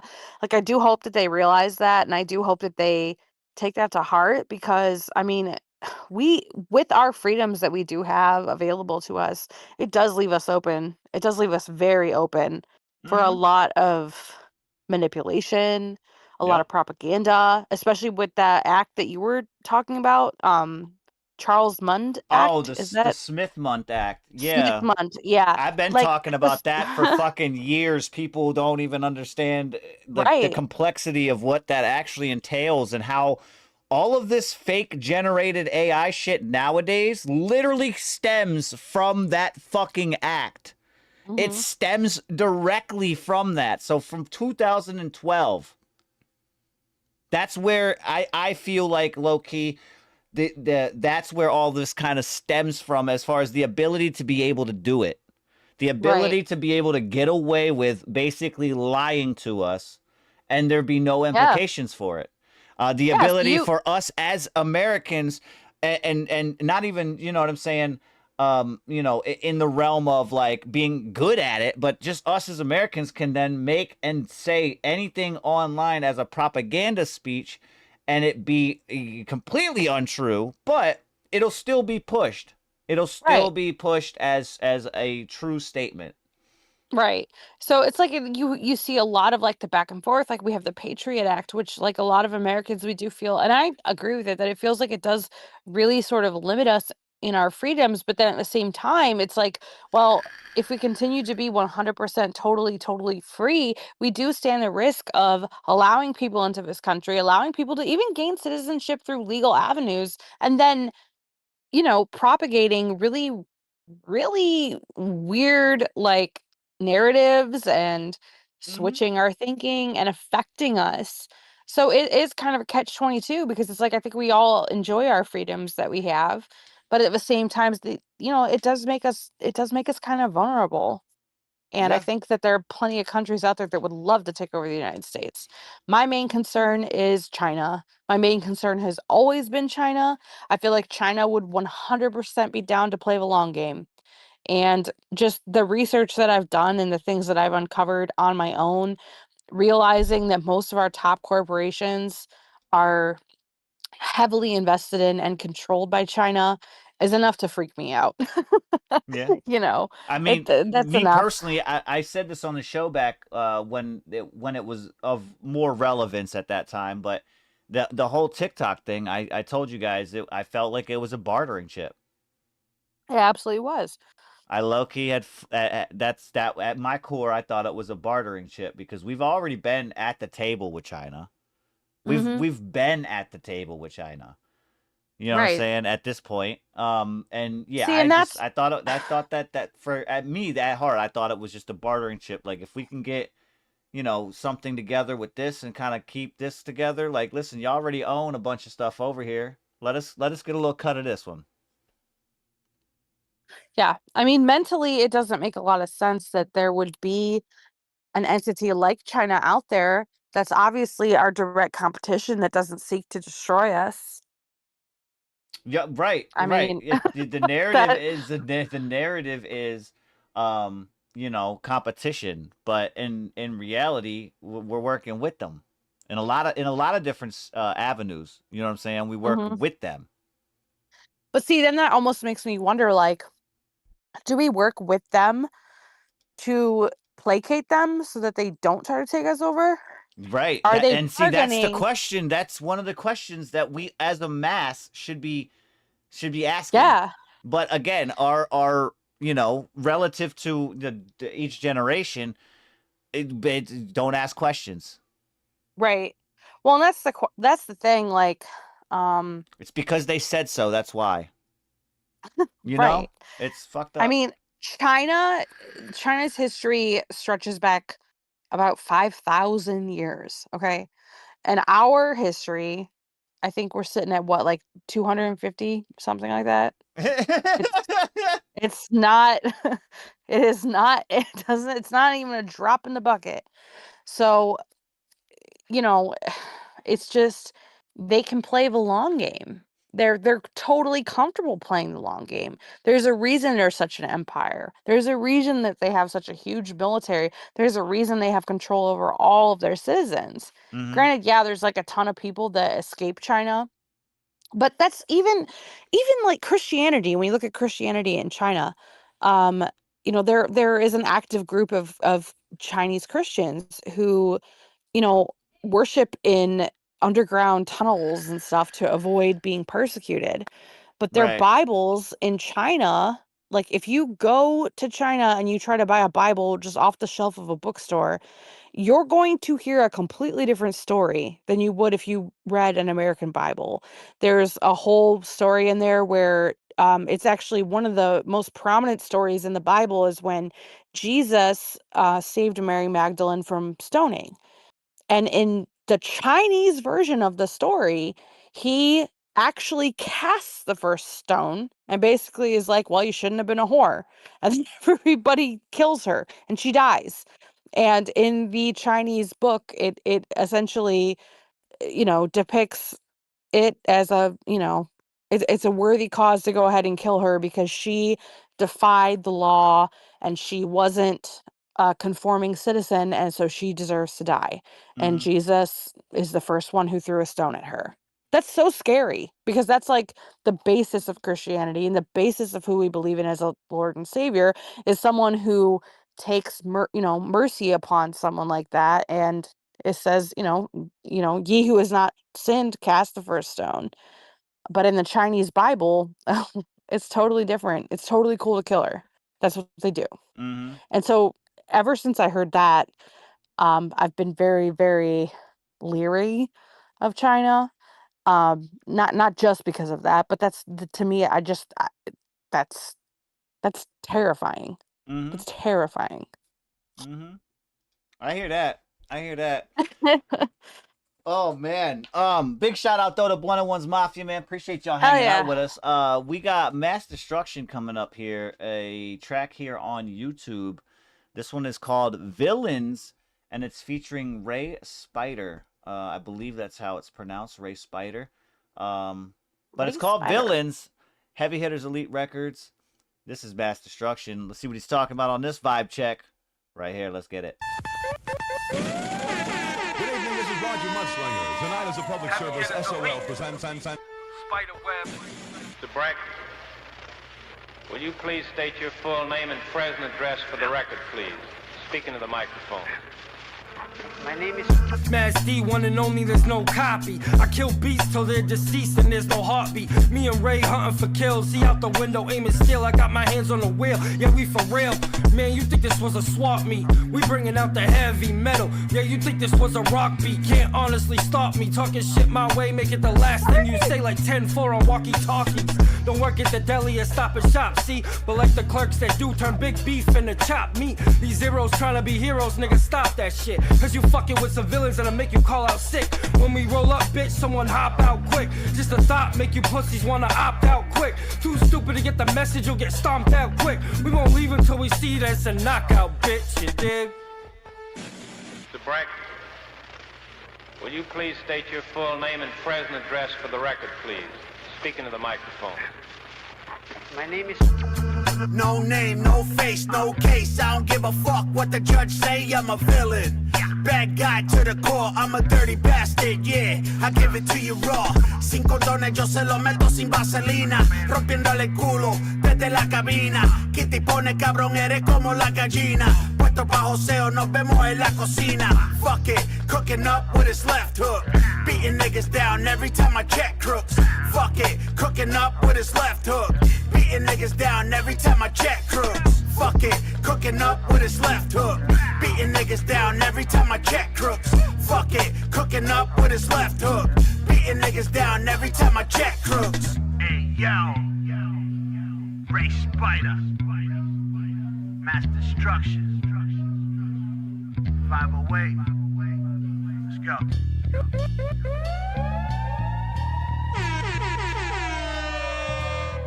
Yeah, that's Villains featuring Ray Spider on that one. That one is Mass Destruction. Yeah, vibe check from that one right there. Let them know what you guys thought about it in the chat. That was a vibe. That was a vibe. It was.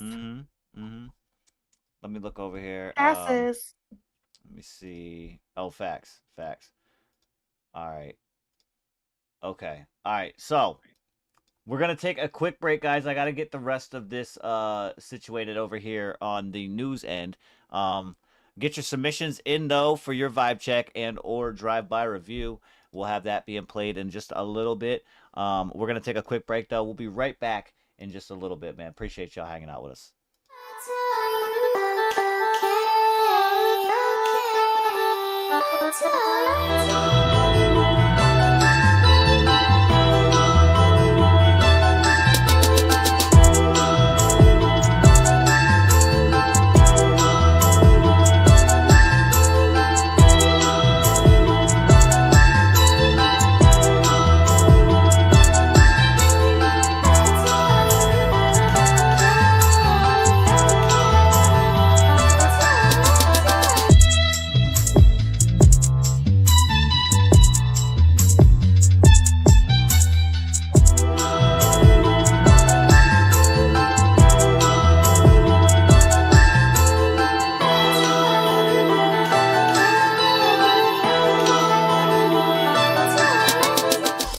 Yo, this is K3. Yo, it's your boy T1D. Hey, it's your boy Weirdo. Hey, it's your girl G Josefina. What's up? This is Oric Raps. Hey, it's Siren. Yo, this is Bad Conduct, and you're about to grab a motherfucking seat, and you're tuned into the Blunted Ones Radio Network. Power of podcasts and music is definitely here, bro.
All right. We're back, guys. We are back. We have this situated over here. A couple of these will be going kind of together on these articles here. So the first one's a video. Let me see if I can get the whole thing up though, because it's not letting me bring up the whole thing. It's gonna be a video from a South Park episode. All right, and in this South Park episode, it shows Trump. Let me see if I can get the whole thing on screen, though. There you go. It's a little bit better. All right. So, it says South Park's savage takedown shows Trump like you've never wanted to see him. Okay. Let me bring this. They went in hard. Yeah. Needless to say. They went in really hard. All right. Let's do it right here. All right. So. We'll talk about this a little bit right after, and like I said, we have some other things that coincide with this here. But this is the video right here. Let's get it. Mr. President, a lot of your supporters are starting to turn against you. Hey, tell them to take a rest. Sir, can you please talk to them? They're really riled up. All right, give me that. Hey, relax, guy. Yeah, hi. What do you think you're doing? Our children are being told that they have to sit with Jesus at lunchtime? Listen, buddy, you just need to relax. All this protesting makes me look bad. Just take a rest. Well, no, we're not going to give it a rest. All the people here in South Park want some goddamn answers. All right, then I'm going to sue your whole town. You got that? Stupid idiots. Think they can mess with me, huh? Hey, Satan. I'm not in the mood right now. Another random bitch commented on my Instagram that you're on the Epstein list. The Epstein list? Are we still talking about that? Well, are you on the list or not? It's weird that whenever it comes up, you just tell everyone to relax. I'm not telling everyone to relax. Relax, guy. His face, though. when he's in the bed, his face, though. Oh my God. Anyway, this next clip here is going to show a little bit more of a breakdown from this video here. Yeah, let's check it out. If Donald Trump does want to sue South Park, he's going to have to prove that they were lying. Like, it's not defamation if it's true. And what that means is he's going to have to walk into the courtroom like a grown-ass man, walk up there and his meat right down in front of everybody. So here's the thing. If Donald Trump does... his meat. Oh, yeah. Yeah, I mean, look, yeah. I mean, that's the truth. Like I guess there's rumors circulating that he wants to sue the network and sue South Park for this episode because it's defamation of character. But yeah, I mean, you're gonna have to prove that it's not Right. true. Right. You're gonna have to release the list, bro. It's kind of genius, to be Yeah. honest. I mean, they hit him where it hurts. Like, and I think what's so interesting about this clip is number one, they didn't animate his face. They used his actual face. I don't think I've ever seen them do that. No, And but number see, two, go ahead. I was gonna say number two is they used the same voice that they used in previous South Park episodes as Saddam Hussein to voice the Trump character. So I almost feel like there's a bear in the cage. They've got a hot poker stick and they know right where to poke. They know right where to poke, you know? Right. Yeah. Yeah. Mm. But yeah, there's a secondary, the other article that I sent you kind of goes into a bit more of like the about it, you know. Let me pull it up. Which one? The thing from Fortune. Oh, yeah. I got that right here. The canceling of Colbert. Yeah. Okay. One So second. I Let me can't. bring that up. It's not letting me read the whole article anymore because I didn't pay for it. Good God. But yeah, so essentially the same network. Okay, so they canceled Colbert. They claimed that the reason they canceled Colbert was for financial reasons. It Right. was paramount. Then they turned around and paid $1.5 billion, $1.5 billion for South Park streaming rights. And then almost immediately after, this episode comes out on Paramount streaming service, the South Park episode of, definitely bashing Trump. So it's kind of like interesting. Like, why did they pull their money from Colbert and move over to Paramount to do this? You know what I mean? Like, it's just kind of, what was the play there? Yeah. Like, it's just very weird. Yeah, I mean, They financial reasons, but then spending this much. It's one of them things, bro. Mm-hmm. It's one of them things. It's just it's very interesting. I mean, obviously, I think within that late night sort of sphere, we had Stephen Colbert, and then we have Jimmy Fallon, and what's not Jon Stewart. What's the other guy's name? I can't remember. There's like the other guy that does the late night show stuff. Is it Conan O'Brien? Conan O'Brien. I don't know if he still does it though. I think I can Conan see still this. does a late night show, I believe. I can see the other guy in my head, but I can't think of his name. I keep wanting to say Jon Stewart, but I don't know if that's the right guy. But yeah, like they all lean a bit left. I mean, Jimmy Fallon's kind of like toes the line. He's pretty center. And then, the others are very, but they're all very, very far leaning left. You know what I mean? And it's just interesting to see them cancel Colbert, claim that it's because of financial issues, but then invest 1.5 billion in rights for Paramount to stream South Park and then put this out there. Like, how much were they paying Stephen Colbert? Like, you know what I mean? Right. It's weird. It's just a very weird thing to see. If I was Colbert, I'd be pissed. Now I will say that's the ruse is the financial things, but if anybody is aware of the situation, like Colbert for the last 2 to 3 weeks right now has been pretty scrutinizing against certain things and kind of telling shit, and I feel like it was going against what the network wanted him to be talking about or saying, right? And I think that might have been a little bit more of an influential reason. That's just me Right. and what I've been seeing. I understand that they want to try to justify it by financials, but then at the same time, it's like when it's kind of like if anybody who is a parent, it resembles similar to like I've been over one of my friends' houses and like I watched them go in their kitchen get a snack and knowing that there's more in the cupboard, but then they tell their kid like, "Oh, this was the last one." And Mm-hmm. then 15 minutes later, they go back and get another snack, and their kid walks Right, through the room right. again, and it's like, wait, what the fuck? It's like You that. Like, said, well, you yeah. told me, you said, and you know what I mean? And then you see this, and it's like, damn, like, what the Well, fuck right. would it really have been about? Yeah, well, it's interesting too because I suck with names and I really wish I didn't. But there's like this guy, I can't think of his name, but he has like very, very gray hair and he wears glasses. Dang it.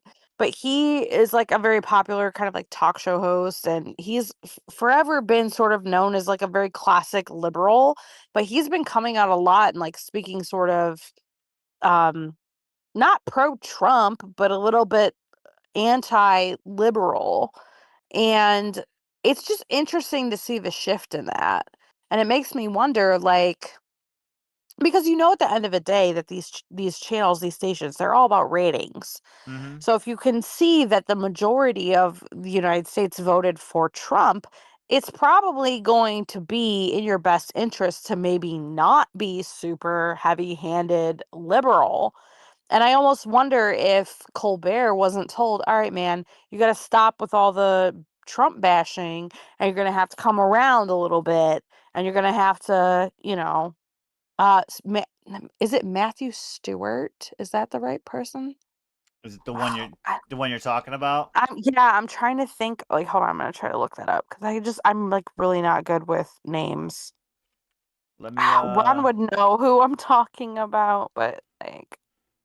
I see Matt Stewart. I don't see any glasses on him. No, I don't think it's Matt You know Stewart. what? Actually, there's one right here where he is wearing glasses. So maybe he's got glasses nowadays. But he does have gray hair and glasses. So it might be who you're talking about. Yeah, that might be who I'm talking about. But he just like he's very historically been known for like What's good, C-Boy? being very liberal, and he's just kind of like Yeah. changed his tone a little bit over the last because he's I think he's what we would consider very classically liberal, which at this point in our culture, to be classically liberal, you're actually going to be a centrist. You're actually going to be more of a libertarian at this point than you are going to be a liberal or a Democrat, because that party has just gone so far left that it's almost become extreme. So I don't feel like it's wrong for a network to ask their personalities to maybe like toe the line and be a little more centered because of things like ratings. I mean, at the end of the day, it's still business. No, But it's just wild. In the same breath, though, networks do have agendas that they have to keep and maintain, whether the ratings are there or not. You know what I'm saying? They still have that. And the reason I say that is because you can see when you watch like a television show of something that is a live event, and you go to see like the influx from TV ratings versus live ratings. It doesn't change the agenda that they have. It's still the same agenda, regardless. So like I said, for me, I think he went against an agenda that was put in front of him, and from what I gathered, he didn't know about them getting rid of him until the week of. Right. So like, why would the network not have said something prior to? So it makes me feel a little bit more like it was, based on a spur, like a spur impact moment. You know what I'm saying? I don't know.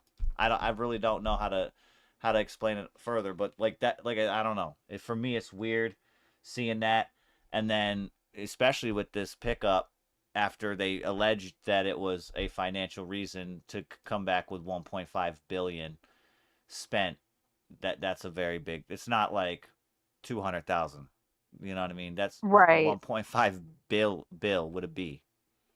Okay, so it's Jon Stewart. That's Jon what I was Stewart? thinking of. Yeah. Okay. I had the last name right. No, you're good. That's what's up. Oh my God, I figured it out. But yeah, Jon Stewart has historically just been very, like, I think he was a late night show at some point, and he's a writer, producer, director, actor, and, TV host. And he just it's interesting to see how his views have sort of changed over the last 5 years. He's definitely become more centrist. And Jimmy Fallon, I feel like, has always sort of towed that line between being like he's not overtly um outspoken about his political views. Like you can kind of tell some of his jokes kind of skirt around the ideas. He'll make fun of things about Trump that are just funny, irregardless of whether you are pro-Trump or anti-Trump. It's just funny, you know. Right. And it almost seems like that's like they expect their TV host to take a very neutral position, but Colbert has always, at least for the last 10 years, has been very, very, very, very liberal. And I don't know. I don't know if it's like a good sign, if it's a good shift that we're seeing, but or maybe he wasn't liberal enough. I don't know. It's the whole thing where it throws in this, $1 billion investment in Paramount to stream South Park. And then immediately after, South Park comes out with this super anti-Trump thing. It's just so funny to me. Like it's just so wild. Yeah. Like the snack thing. Like, oh, we don't have enough for you. But wait, hold on. I actually have a little bit over here. For me, right? Yeah, Yeah, some yeah. more for me. Mhm. I don't know. I don't know. It's a very odd situation. Definitely something to see. How it unfolds with this 1.5 billion-dollar deal. It's 5 years. Right. So essentially, it's one of those. Definitely got to keep an eye out for South Park in the next 5 years and what's going on. I will say also, a 5-year deal coincidentally does end in 2030. Mhm. Anybody that knows, there's a specific 2027. 2030 is literally an agenda that was put out. Well, yeah, that was the year you'll not own anything, but you'll be happy, right? It was Mm-hmm. 2030. Mm-hmm. Mhm. So yeah, we'll see. We'll So see. nobody said in the chat that Trump plans apparently on releasing the files, and oh, I lost it. I don't know where it went. Oh, he said Uh look out for the Clintons. Yeah. Look out for the Clintons, yeah. And then he said also, yeah, huge thing. Hulk Hulk Hogan Hogan died. I passed did see away that. I did see that as yesterday. well. Yeah, I forgot about that in my thing because I actually saw it last night before I went That to actually went bed. along with it's the Trinity. Three celebrities dying within so Mm-hmm. many days. Yeah. Yeah, we had Ozzy, we had Theo Huxtable, and we had now Hulk Hulk Hogan. Yeah. Hogan, which is can I just say it's to me really wild because um for the social media that I ingest, I've seen nothing but people laughing and joking and making fun of the fact that Hulk Hogan has passed, which Yeah, is really it's disgusting. it's more because of his presence that he had Right. recently. And who he Um, supported. Well, not But it's even so that. He also had some he had a spat with some racial things back in, Oh, did he? yeah, the early I didn't know about 2010s. that. Yeah, he had apparently it was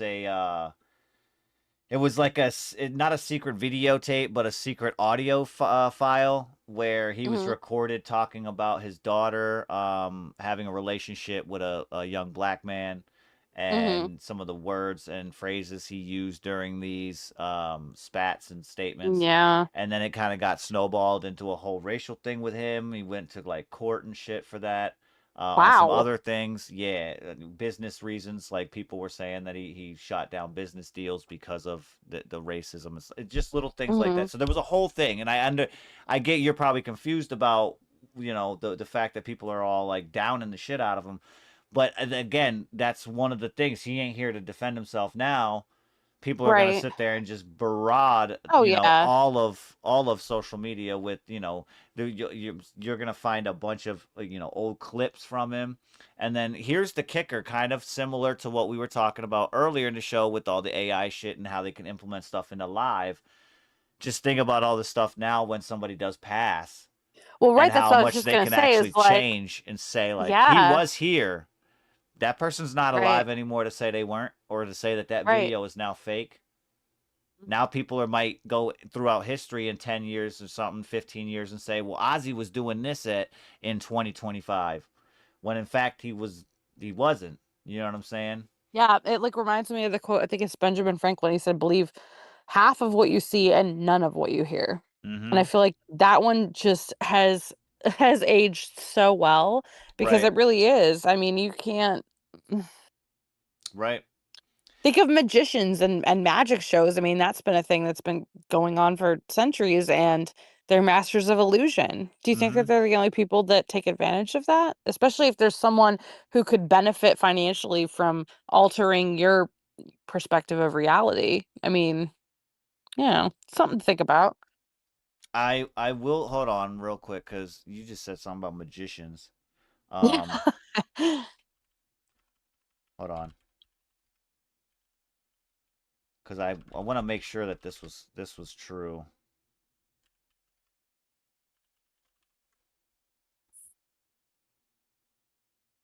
Mm. So, all right. So, because I heard about this years ago and I didn't think anything of it, but then recently it's been coming more prominent. But apparently, 65 to 70% of notable magicians, and we're talking Harry Houdini, David Copperfield, David Blaine, Ricky Mhm. Jay, Penn and Teller from, all these notable magicians all have Jewish heritage. All of them. Really? Every single one of them. Hmm. Mm-hmm. I That's just thought it was interesting. funny. I just thought it was funny. But yeah, no. So yeah, all of it is crazy. And the deception is going to be getting real. The deception Mhm. is going, like, just think about what I just said. The deception is going to be getting real. Right. Yeah, I'm just saying, everybody. I'm just saying. I did have this video. I don't know if anybody is aware of this video here. But just recently, Trump was having like a press conference interview type of joint with with Powell. And yeah, Powell kind of stood his ground here on some shit that was being said from Trump's behalf. And yeah, I'll let y'all check it out.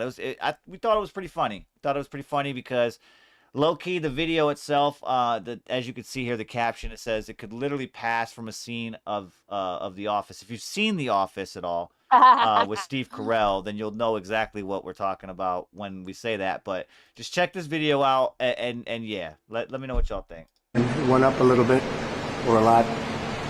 So the 2.7 is now 3.1. I'm not aware of that. Yeah, it just came out. Yeah, I haven't heard that from anybody at the Fed. Yeah, it just came out. Our notes had it about 3.1 as well. 3.1. 3.2. This came from us? Yes. I don't know who does that. You're including the Martin renovation. You just added our entire capital. Yeah, you just added in a third building is what that is. That's a third building. Well, no, the but Martin building. it's a building that's being built. No, it's a building that's being built. It was built 5 years ago. We finished Martin 5 years ago. It's part of the overall work. But it's So, not new. So we're going to take a look.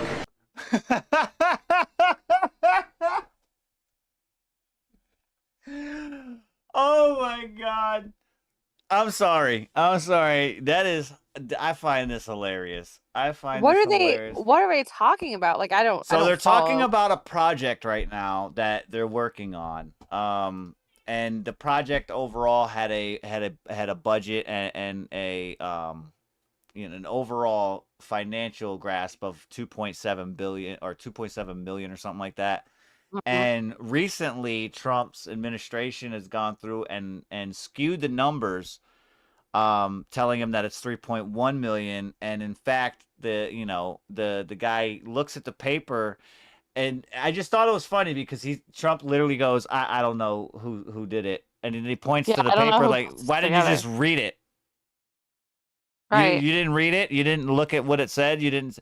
That part was funny to me. But then the guy literally says, "Oh, you're including something that essentially was already done." Now, the person in the video, I don't know if everybody's aware, but it's Jerome Powell.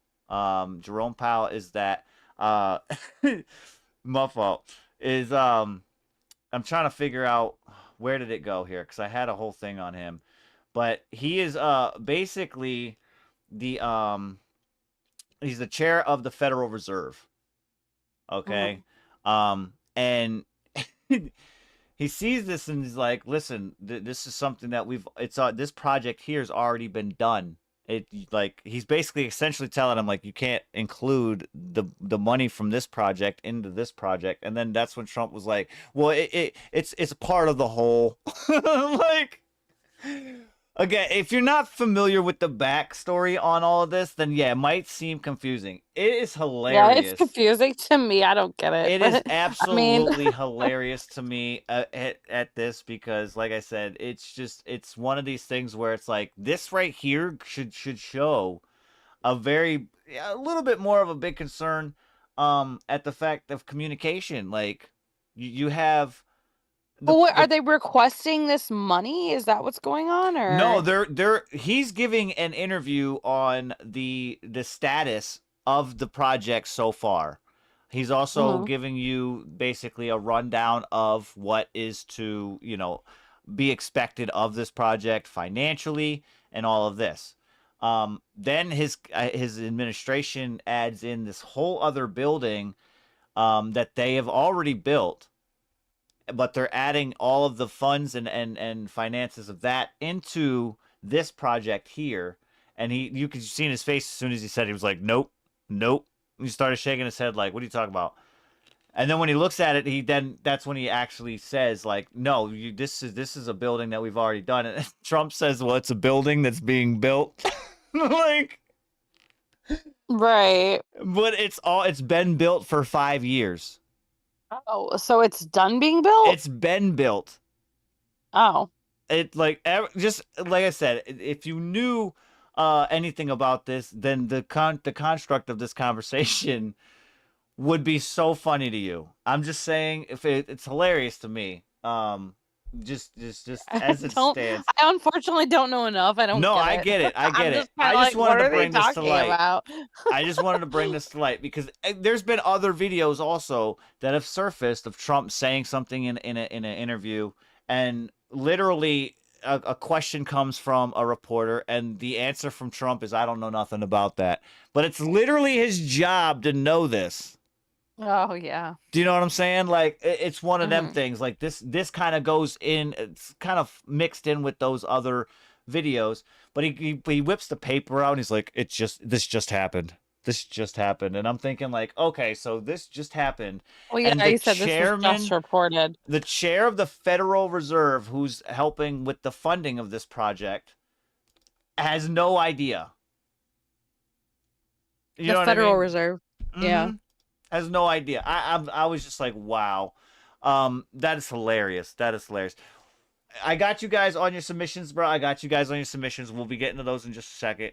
But I did want to tap in with this last article right here. Okay, this last little article is going to be talking similar to things that we discussed on the Tuesday show, and then similar to some of the stuff that we talked about today with the AI and all that stuff moving forward.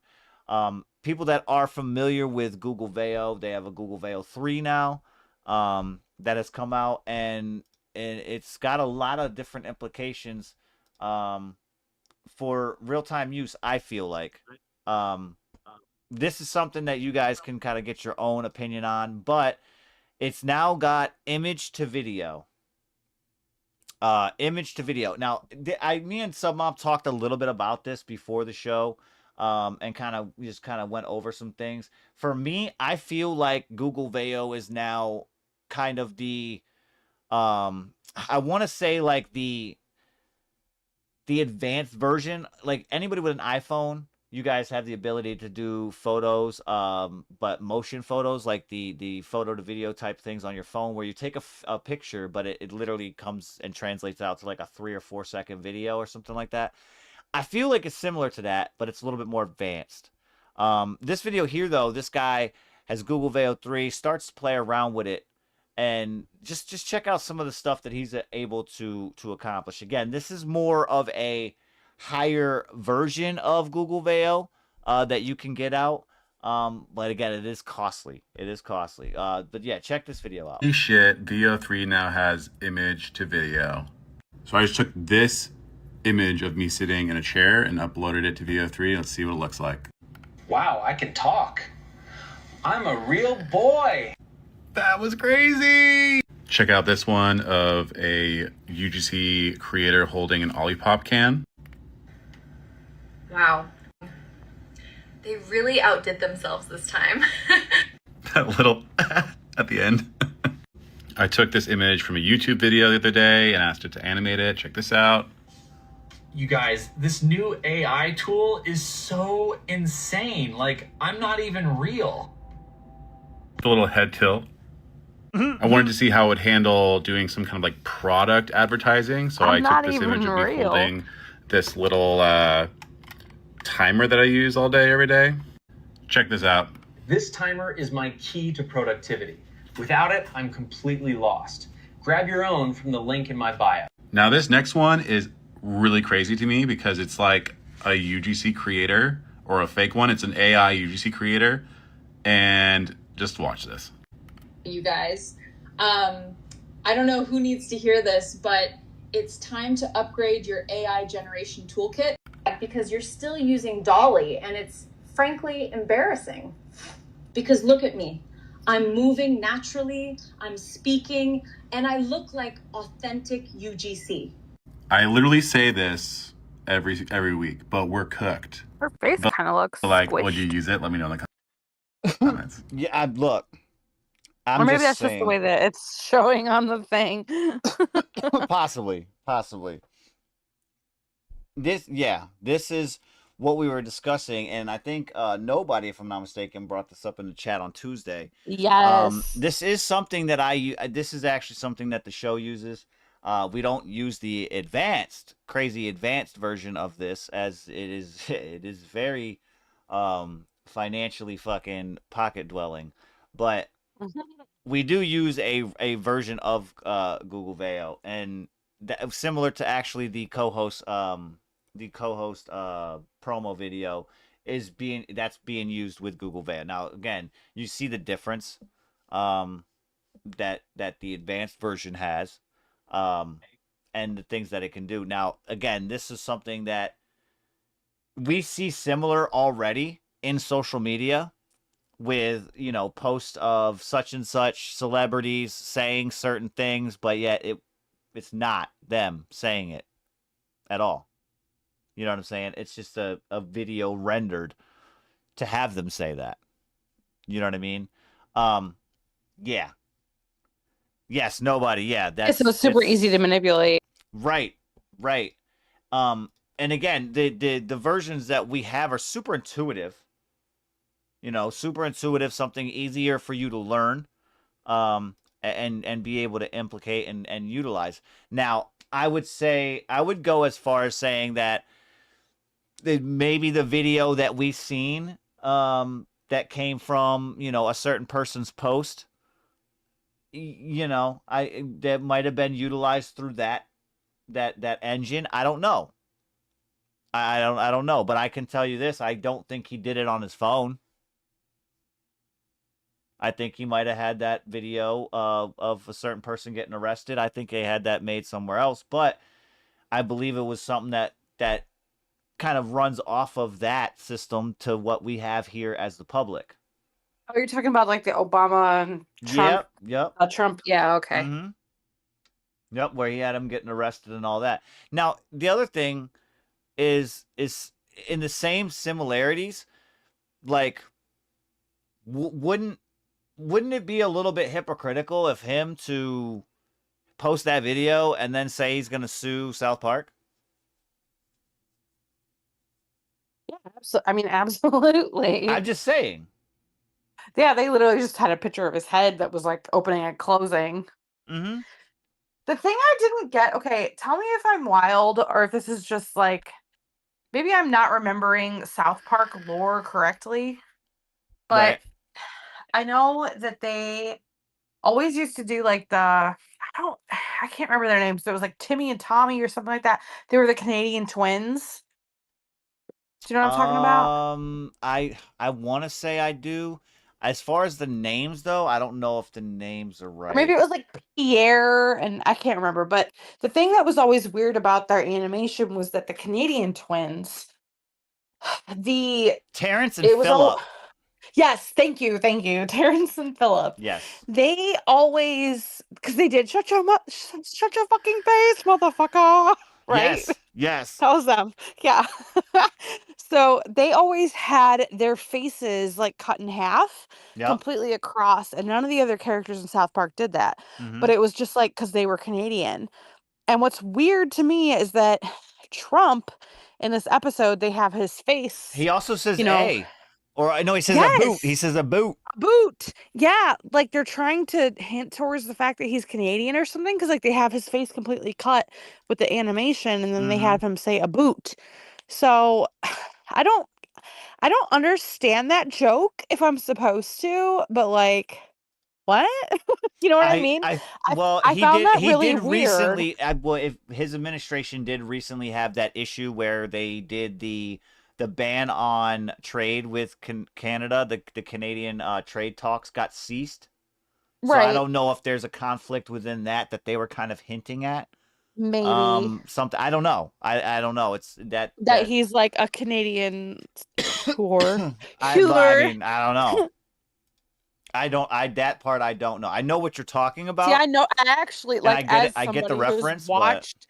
Yeah, as somebody who's watched South Park, like I immediately picked up on that. No, And I was I like, why they definitely heard have him when he said a boot, right, sitting in the bed. Yeah, I but was like I hold on. actually noticed it before they even got to the a boot part, and I was like, that's really weird. They have his face completely split Yeah. in half, like they always did those two Canadian dudes. And then when it got to the part and he was like a boot, I was like, wait, what? What is that referencing? Like they're trying to say he's Canadian? Like what? I don't know. Wild. I don't know. That part I do not know. But I do look. What I do know though is, like I said, we discussed it on the previous shows. It's getting to a point, where collectively as a public, society, we have the capabilities of this. The problem with the fact that we have the capabilities of this is the way that we utilize it.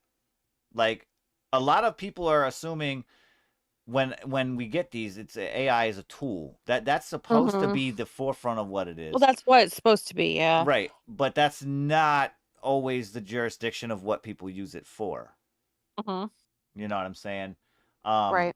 It's just I don't know. It's unfathomable to me to think like, yeah. And the only reason I say that is because, like I said previously, we've said it before on the show as well. It's just how fast. You know what I'm saying? Normally, there's just years and years in between where you got the cell phone, and then it was years before that first edition of the cell phone upgraded. Now it's every single year you have to get like an upgrade to a phone. You know what I'm saying? And just across the board technologically, from social media platforms itself to just, you know what I'm saying? Think about years ago versus now. Like it's just how fast it's rapidly going.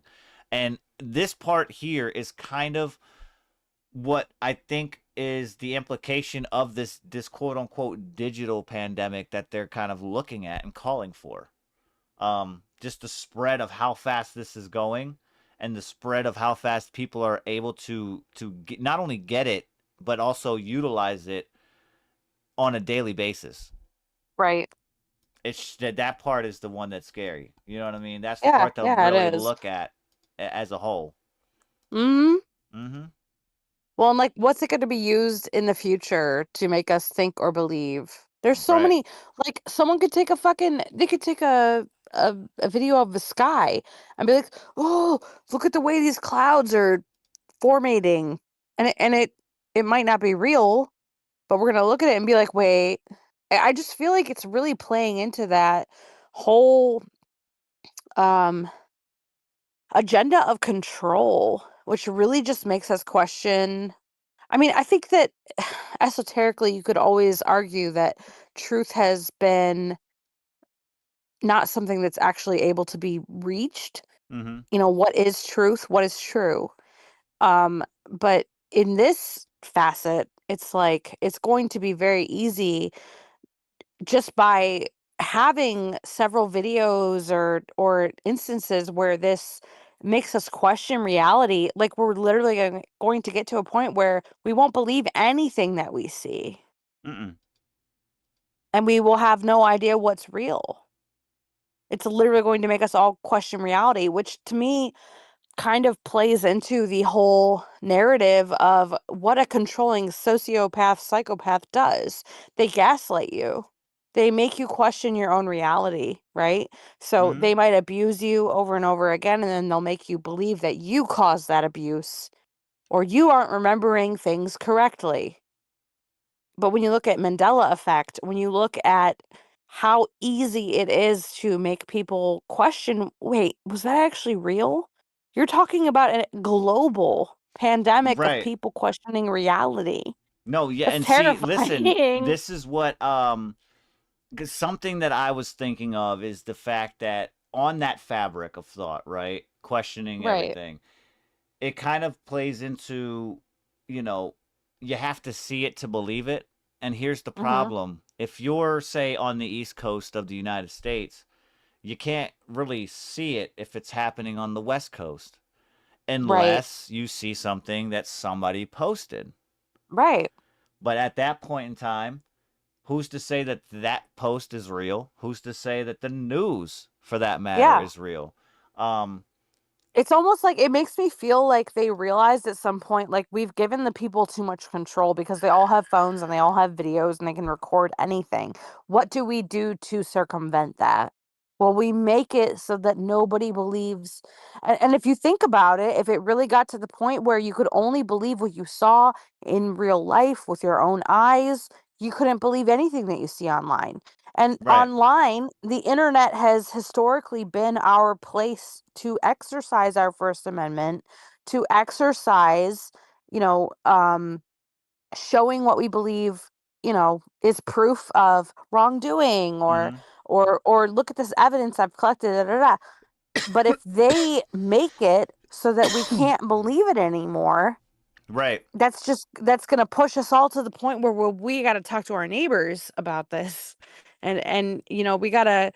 And honestly, I do think it would be good for humanity to collectively sort of get offline in a sense, to where people begin to go to concerts again and people begin to seek outside connection again, and that's where I feel like it might turn around to bite them in the ass, because I feel like it is going to eventually get to a point where you literally can't believe anything that you see online, and people will begin to seek outside sources and talk, but at that point it's like, how far will we have gone down this rabbit hole, and how much have we been brainwashed by Right. just artificial means, I you mean, yeah, know? I've always said it like this, when it comes to, as far as news goes, and Hollywood, and the whole industry when it comes to television and shit. Like, for example, the news, what does it do? When the news comes on, it broadcasts, right? Cast, they, spells, Yeah. shit like that. I also feel like the word news in itself is an acronym. I feel like it's an acronym for North, East, West, and South. It's the directions that they cast the Oh. spell. Okay, Yeah. like I don't know. There's a lot of different shit. There's a lot of different shit. See, I would be so curious to like interview somebody who's seriously 100% gone off grid. Like Right they've absolutely left the public, they've left the internet, they've left everything. They can't even get radio where they're at, and they've just been living off the land, growing their now, own crops. they had Like something where they tried to play that as a real thing. Somebody going off grid. Have you ever seen it? The Alaskan Bush people. No. Yeah, so there was it's a whole series of episodes and seasons of a family, I believe it was a family of 5 or 6, that Mhm. literally lived, supposedly they lived in bumbfucked Egypt in Alaska, in the forest. They built a Right. cabin and all this other shit out there. They had no electricity. They all their stuff was natural. They all lived off the land and shit like that. Right. That was the epitome of living off the grid, right? minus production company and shit to be in there and the cameras. That's what the ploy was. Come to find out, that was all fake. Really? Like the whole thing was fake. Like the literally television. That's what it was. Yeah. That's what it was. That's like, I literally feel like the only way that you could escape this sort of like brainwashing would be to go completely offline and to just reject it all, reject society, reject where it's going, go move somewhere where you're going to live off the land, have your own chickens, have your own eggs, have your own beef, whatever, generate your own electricity, maybe solar, I don't know. But how truly off grid can you actually get is my question. I mean, at some point, For example, where is off grid? Where? Because everything that we see here is getting bought up by somebody. Yeah. And as soon as you try to purchase some land and put a house on it, you're going to need to get a loan. And to get a loan, well, you're going to have to go through an FDIC insured bank. And to go through an FDIC insured bank, they're going to be somewhat connected to the Federal Reserve. So it's just like, it's basically painted us into a corner where, we're being told that we're free, but are we actually free? Yeah. No one's actually free. And it almost makes me kind of question, like, are we being told that we're free, but we're actually living in some sort of communist dictatorship? Like, is it possible? Maybe. I don't know. Under a ruse of democracy. Yeah, I get it. Absolutely. I mean, I do think it's a ruse. It's just crazy to me because I remember telling Ron when we saw the attempted assassination of Trump in 2011, I think it was July. It was right around this time of year, actually, that we saw that. And I told him he's going to be the next president. And I said, well, what I think that he has something on them. And I think that he knows that the 2020 election was stolen. And I think that this is a way of sort of being like, you're going to let us get back in there, or we're going to reveal it all. And there's a lot of people that believe that assassination attempt was fake. And with what we know about AI right now, it's very possible that it was. You know what I mean? You can't believe anything. The act of it being real, because somebody obviously got shot and killed and all that. I get that part. The target part is where I feel deems a little bit more of a questioning. The shot itself, for me, I don't know about y'all, but getting shot anywhere, there's an entry and an exit wound depending on where in the body it actually struck. And 90% of the time to 100% of the time, the exit wound is massive compared to the entry. See, and that's on an ear, I felt like it should have blew his ear off. Yeah. At least a chunk. If it was a grazing, I'd believe it.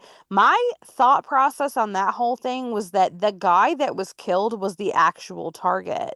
And I tried to research that. I tried to look up and see what I could find about the guy that was killed. I can't remember his name right now. It escapes me. But I thought, who was this guy? What was he threatening? You know what I mean? And what's wild is I couldn't find out anything about him. I tried as hard as I could. I tried to find Facebook accounts. I tried to find, like he was just wiped. He just was wiped. He was wiped. I couldn't find anything about him. Damn. Now, granted, you could absolutely say that perhaps that's family, in the aftermath trying to, maintain privacy. Absolutely. But then you could also say, is that someone higher up scrubbing something? And that's where I feel like the problem comes. And that just kind of circles right back to what I was talking about with our freedoms. Our freedoms are also a very massive, vulnerability. And, so that puts the thought in your head of, well, perhaps the family scrubbed it. But perhaps the family didn't scrub it. Who's to know? And you're never going to know. I don't know. I feel like that whole thing to me still to this day leaves a really weird taste in my mouth, because I don't feel like the kid that it was pinned on. I don't feel like he did it. I feel like it's really crazy that, Secret Service didn't have people on the right rooftops, or the rooftops were sloped, or whatever. I totally get it. It's just it's just wild. And there's recently been a video that's come out after the shooting. It comes from the vantage point of sort of like the front right side of the stage, and you can very clearly see agents pushing Putting people people. in, yeah, Yes. photographers and shit. Yep. But then again, you sit there and you say, well, Google V3 or whatever is out. This could very easily be AI. It's putting us in a really weird corner Mm-hmm. where it's like impossible to believe anything that you see, which is insane. And like, I just don't know My last how, as a question is, do you people, think in any way television presence, do you think that in any way television presence influenced his ability to be in the seat he's in? what do you mean? Like with the Him being in Hollywood, he had his own TV show. He had a whole bunch of other shit, The Apprentice and all that. He as far as back when he was younger, he was on right. TV a lot. Yeah, The Apprentice. Do See, you, that's I mean, do you if think if any you of that asked has me anything?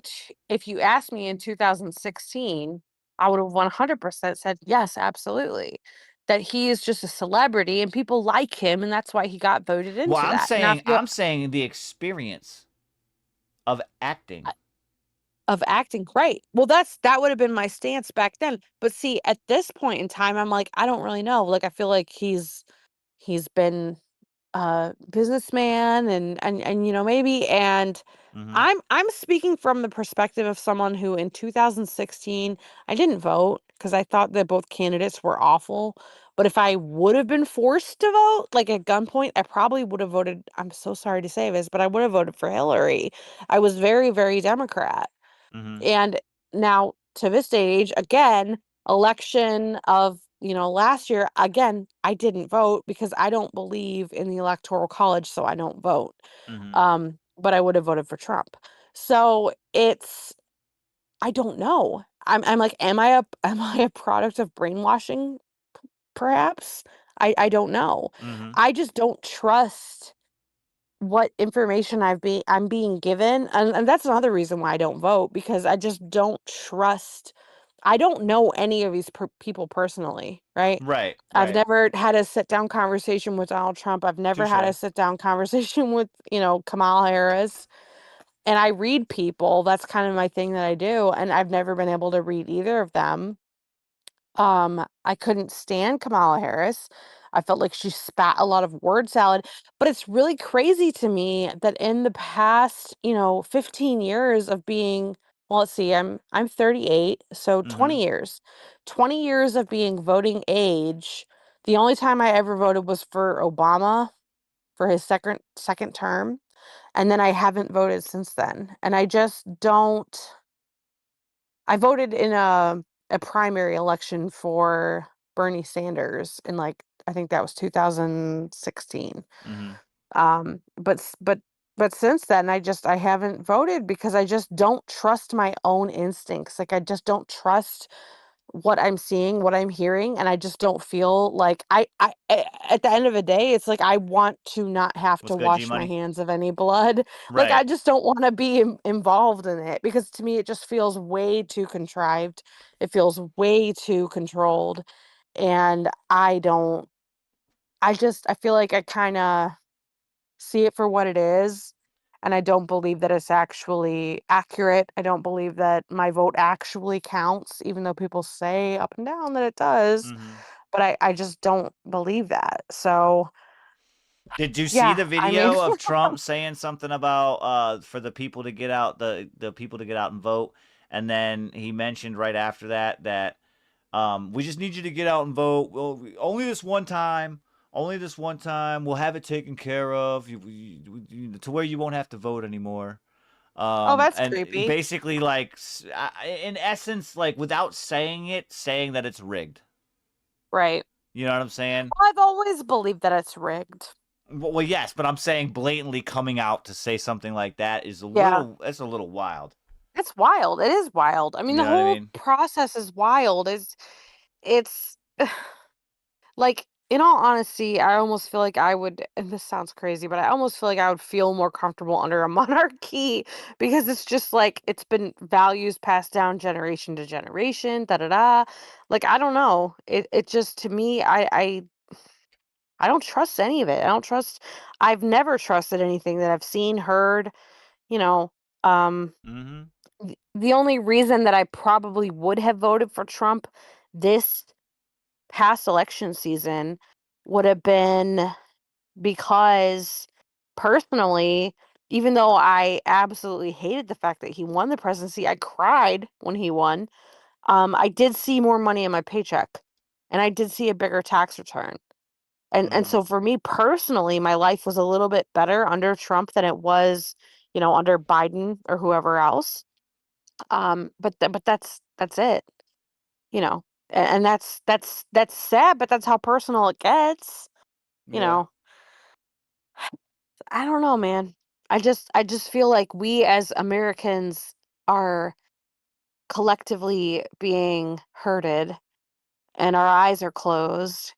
And even if we opened our eyes, I don't think we would know where to look. Well, yeah.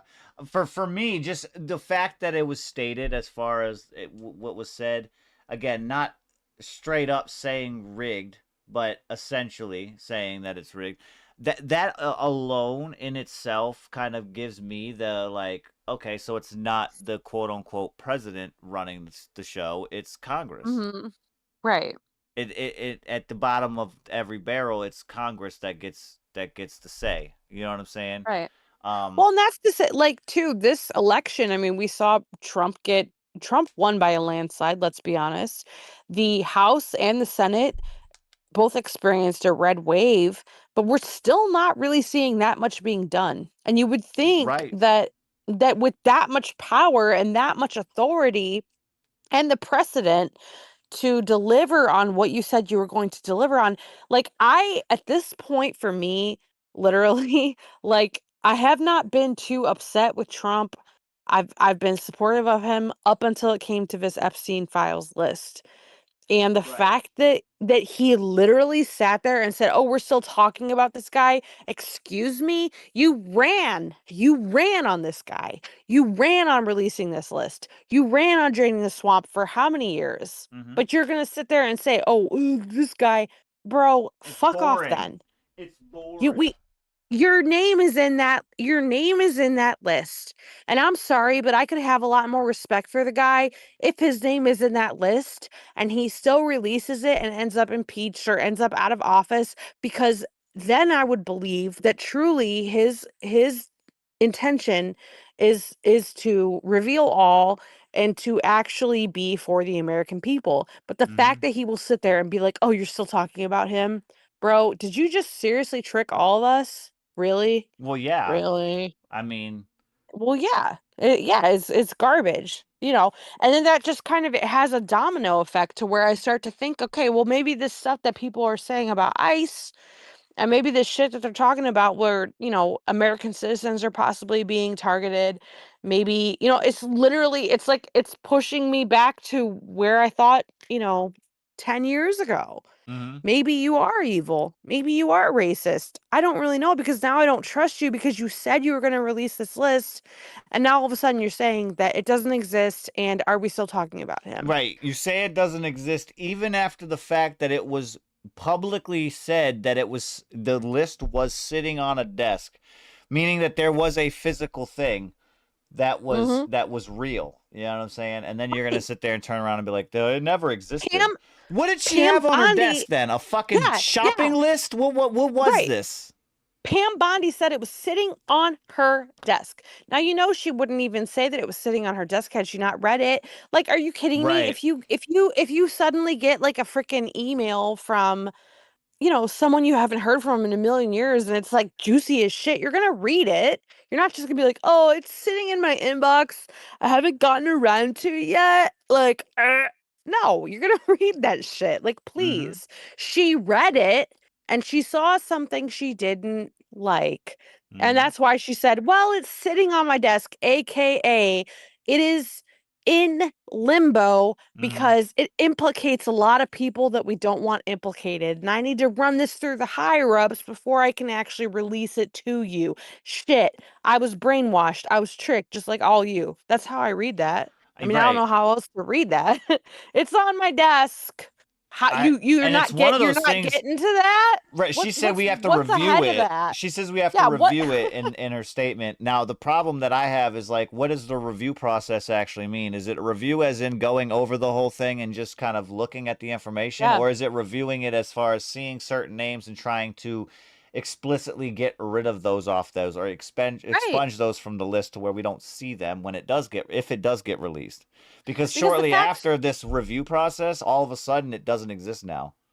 Right. The facts are that there are people on that list that's going to implicate people on both sides, and we as Americans are going to realize, oh my God, it's just two sides of the same coin, which is what it's always been. But they don't want to let that out, right? They want to hide that, and it's just very, very fucked up to me that if I was in that position and I saw my boss was on that list, I would care more about those young women that were raped and tortured on those islands than I would about my boss. And I would care more about them than I would care about my job even. Right. And I'd be leaking that shit. That shit would be out. Fuck it. It's called a moral upper hand. I mean, and that's clearly what she, like, without saying it, that's what she said. Oh, it's on my desk. We haven't gotten a chance to review it yet. You mean to tell me the fucking Epstein files landed on your desk and you didn't even peep that shit? Bull fucking shit. Come on. Come on. Give me a break. Yep. Yeah, so I just, like, you can't trust any of them. Their names are all over that list. That's why she can't peep that shit. It's just crazy. I hear that. It's crazy. It's crazy. Oh, man. Shout out to everybody in Blood and Ones Mafia, man. We got a couple of these tracks in this queue right here we're going to finish off the show with. This one coming in from C-Boy featuring Heffany Montana and Z-Baby. Excuse me. This one is called 988 Suicide. Again, brought to you by C-Boy. It is a drive-by review. It's a Whips work in progress. So everybody get locked and loaded. We're going to give C-Boy a drive-by review right here. Hey, C-Boy. Still here, man. Duck.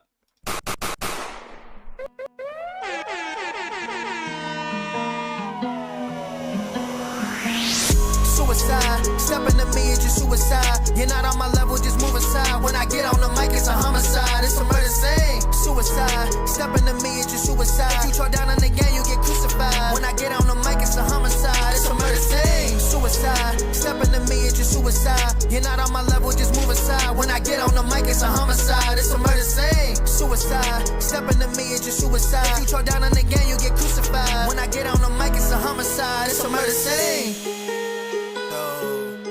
So you are Quanting Chi. Huh. You are wanting to fight with Master? You might as well commit suicide. Talking on that shit, get you rolled up like a blunt. You the niggas that I don't trust. Nigga shit sweet like gold dust. Chopper have you niggas running like the gold rush. You're not really a gangsta nigga, hold up. I'm John Wick with the stick when I roll up. I can do this in my sleep, I got the rap game so dub. I don't bend and I don't budge. Jesus forgive me, but killing these rappers with only a mic on the real, man, this shit could get scary. They look in the mirror, they don't see themselves, they see me like I am Bloody Mary. Might as well take your 45, put it between your eyes if you tryna take my throne. Shane Song, I'm taking it so. Suicide, stepping to me is just suicide. You're not on my level, just move aside. When I get on the mic, it's a homicide. It's a murder scene. Suicide, stepping to me is just suicide. If you throw down on the game, you get crucified. When I get on the mic, it's a homicide. It's a murder scene. Suicide, stepping to me is just suicide. You're not on my level, just move aside. When I get on the mic, it's a homicide. It's a murder scene. Suicide, stepping to me is just suicide. If you throw down on the game, you get crucified. When I get on the mic, it's a homicide. It's a murder scene. You must be suicidal, sis up to 5, sis. Marathon never stop, I don't get tired, bitch. Hold on, shit on 'em, hit the green like them killers gon' get on 'em. I let it blow like an elephant, put money on your head for the hell of it. I'll fuck every beat, can't be celibate. I'm a bad bitch, but head honcho, not Randy, but savage type shit, macho. Like beef, La Familia, get these tacos, pat, pat, pat, pat, straight through your poncho. Hating on me, I'm not at the top though. Locked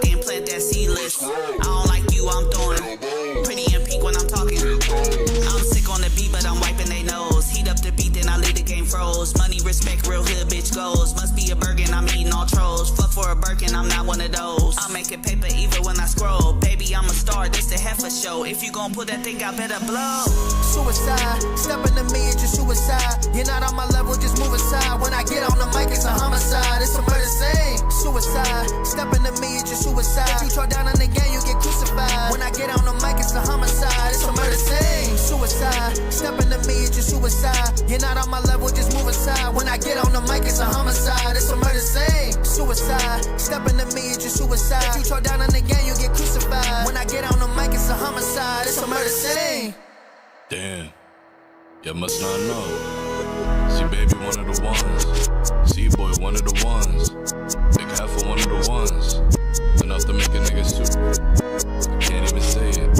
Sorry, you had to find out. Better luck next life. Murder scene, if you wanna be king, better come to Z. I could be funny too, make you laugh or glee. I don't fuck with no rats, but I love the cheese. I'm the man of the streets, yeah, I got the keys. I'm the man of the beat, yeah, I got the heat. I'm a man with no beat, but I got the meat. Your girl loving it too, yeah, she on her knees. Yeah, you better choose peace. See, baby, gon' fold you. Suicide, little nigga, you wrote it. Hunt him down like a nigga just smoked it. I seen his body move around, got a poke. Witchcraft, spell casting a potion. Nigga cold, spread around like a lotion. One of ones, little nigga, I'm chosen. I'm chosen. Z, baby.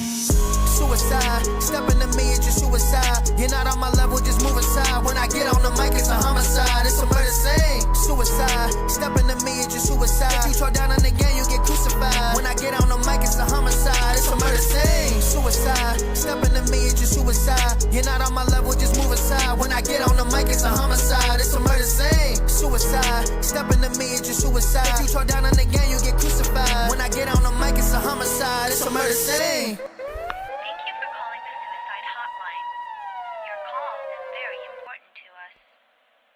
Yeah, that's 988 Suicide. That is C-Boy featuring Heffany Montana and the Z Baby on this one here. Again, this one is a drive-by review. We're gonna give C-Boy a drive-by review. I did see it was a little bit long, but slow night. So yeah, we'll let it slide real quick. Let it go. What do you got for this one here, Mom? What you got for this one? Okay, so this one I had quality 3, replayability 4, quality 3, relatability 4, and replayability 3. So with the quality, that's what I want to touch on the most on this. I wanted the vocals up just slightly. I feel like they were fighting against the background music a little bit, and I wanted the beat just like, I don't know, I wanted it spread more sort of stereo-wise. Like, I feel like this beat was very epic sounding, but it just felt a little bit flat. Now, again, I mean, I don't know what you have access to. I don't know if you have all the stems or whatnot. You know, it's a totally different situation when you have a full stems, every instrument, or you're just working with a beat. So, I feel like a lot of times people are just working with a beat. There's not much you can do. Right. But I feel like with that backing track, like I just wanted it a little bit more spread. I wanted it to be bigger. The feature just felt a little bit off vocal chain wise. Didn't really sound the same. Like I couldn't really feel like you guys were in the same studio space. So yeah. But other than that, replayability, I had a 3, relatability, I had a 4. Like I think it's a good track. I would revisit the mix a little bit. Right. Yeah, for me, that's what I would say. For me, though, I wanted to pinpoint more on Heffany on this one. I think Z Baby and C-Boy sounded all right. I will say that I did have to lower this to about 60% volume, just to kind of keep us kosher over here as listeners. Yeah, it looked a little blocky. It is. I was going to say for a main thing is a voluming thing here, and then a vocal blend on Heffany specifically. I think she was just a little bit out of the realm of where they were. Right. Dope track though. I was gonna go, for me personally, I was gonna go 3-4-3 as well. On this, just because of the different issues. But yeah, overall, I like where this is going though. I like where this is going, C-Boy. Dope track though. C-Boy, Heffany Montana, and Z Baby on this. Again, a whip work in progress, something to look forward to in the future here from C-Boy. We got this track coming up, is our last one on the list. Submom, Better Distractions. Old Better track. distractions. Older track, she says. Yeah. I'm gonna let y'all do it. I'll give my my 2 cents as well. But yeah, y'all in the chat, lock and load, cause some mom's on deck. Yeah, you better duck. Ducking.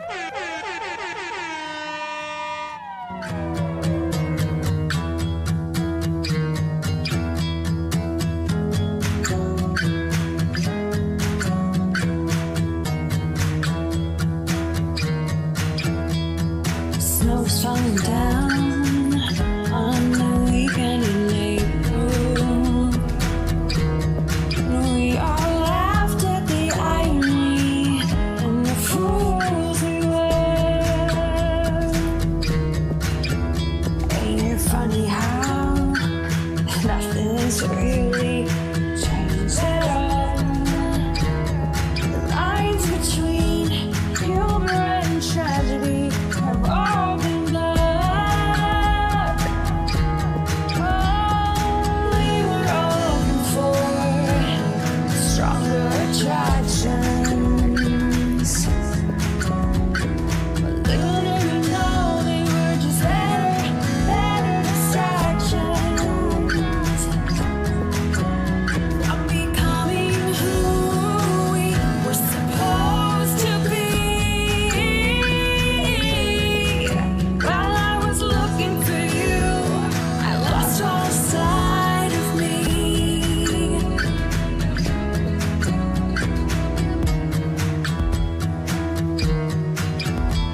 I saw you in the crowd one night, and then I put my head down. 'Cause I want you to see the sadness now tattooed in my eyes. I'd rather live in your memories as the person that I used to be. A little unwieldy, full of life and empathy, rich with time, and I was eager to waste it. Back when we were all looking for stronger attractions. But little did we know they were just better distractions. From becoming who we were supposed to be. I can't go looking for you, 'cause now I can't even find me.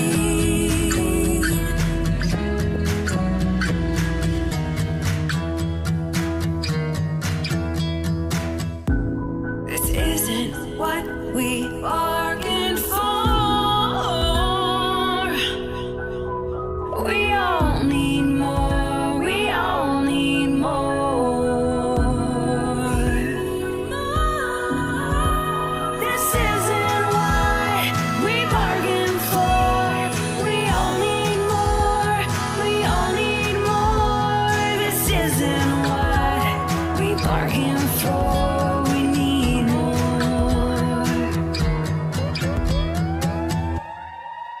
Yeah, better distractions right there. Suburban Mom on this one.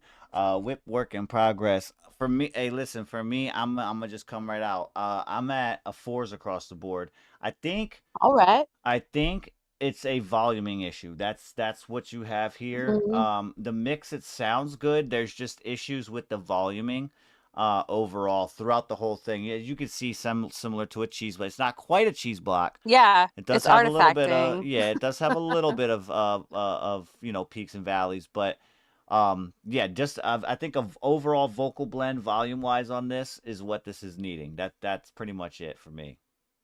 Mhm. Mm-hmm. Cool. I don't know Thanks, about everybody in the Sosie. chat, but this is what Let I'm me hearing. know. This is what I'm hearing. This is what I'm hearing. On It's this an one here. oldie. So yeah, for just for future mixes, I think just getting a volume in there, between the beat Mhm. and your vocals, and then just overall kind of spacing them vocals into a nice volume set.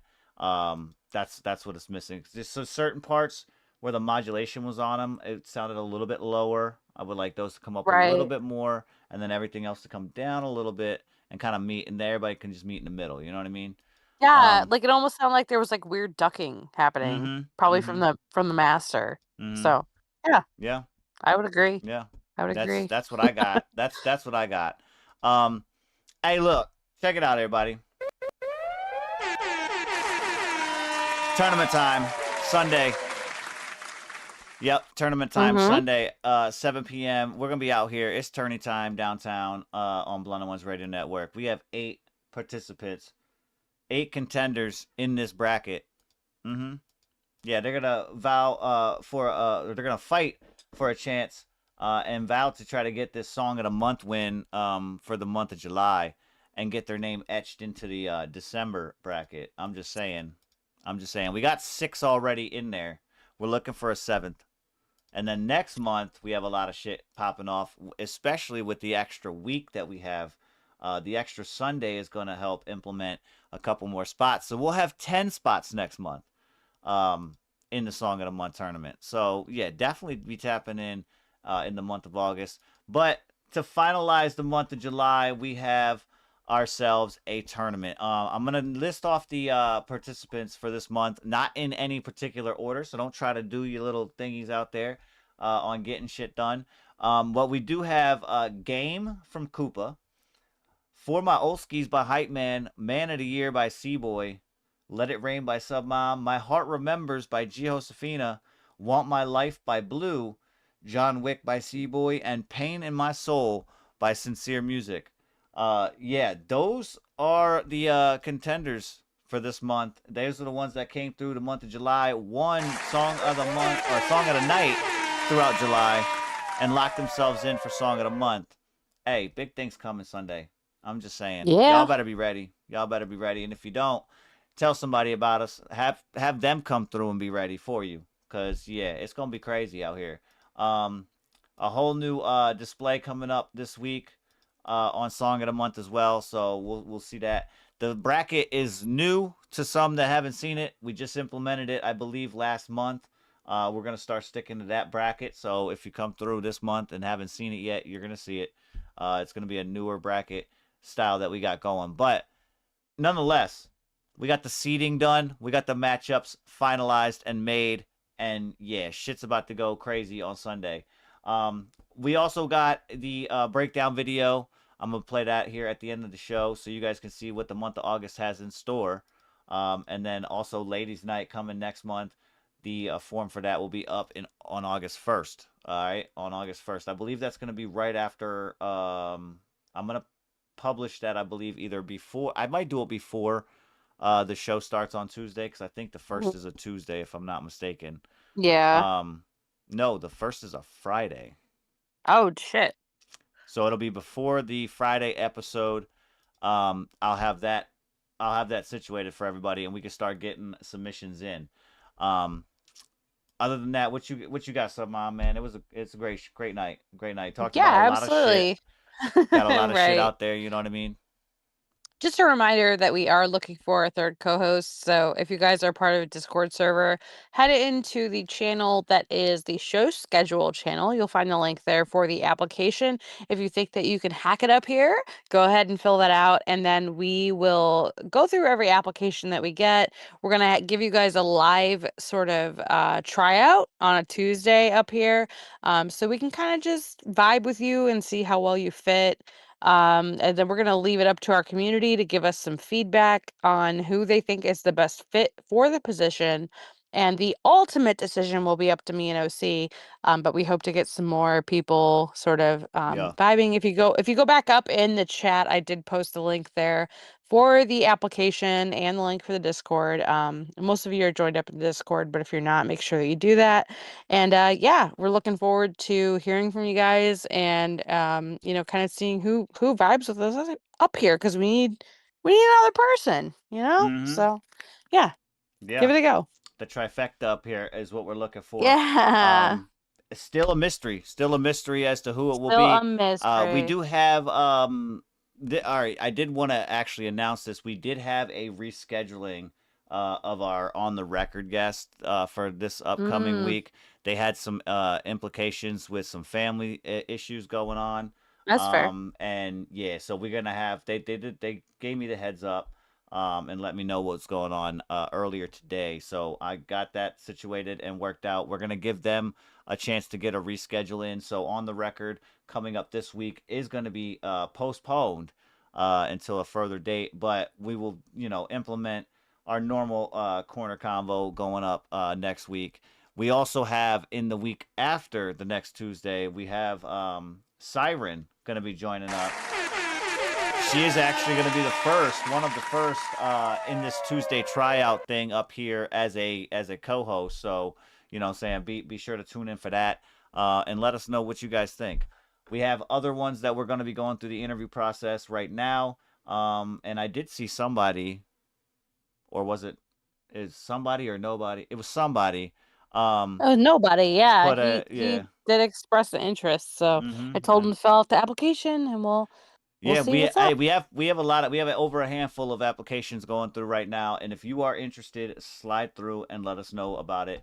But yeah, Blended Ones Radio Network, we got a bunch of shit in store for you guys. Stay tuned, stay locked into the channel, and stay locked into all the content coming out of here. It's also stay locked into all of the artists that slide through, man.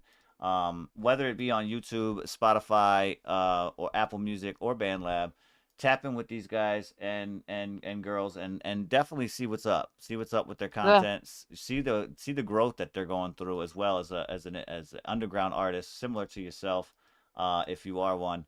And just look at the progress and kind of gauge it. Are you doing things right? This will kind of give you an idea.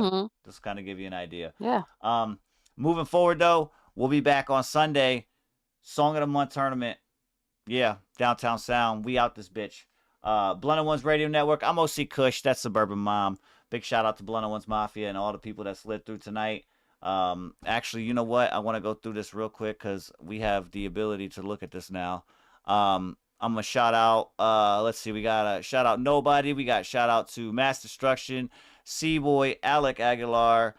We got G-Money, K3, Ricky Rax, a couple of the people as the top fans tonight. I'm going to start implementing that at the end of the show. I'm going to try, if I can remember, to start implementing that and give you guys shout outs at the end of the night. You know what I'm saying? For these guys that are listed in this top fan section over here on my display. But yeah, big shout out to everybody else as well of those that submitted tonight. And yeah, bring your stuff on Sunday to get voting done. Okay, new implication on the voting system, 30-second timer. You'll be on the clock. Hell yeah. Big shout out though. Appreciate y'all. Have a good night, and we'll see you guys on Sunday. Adios. Salute.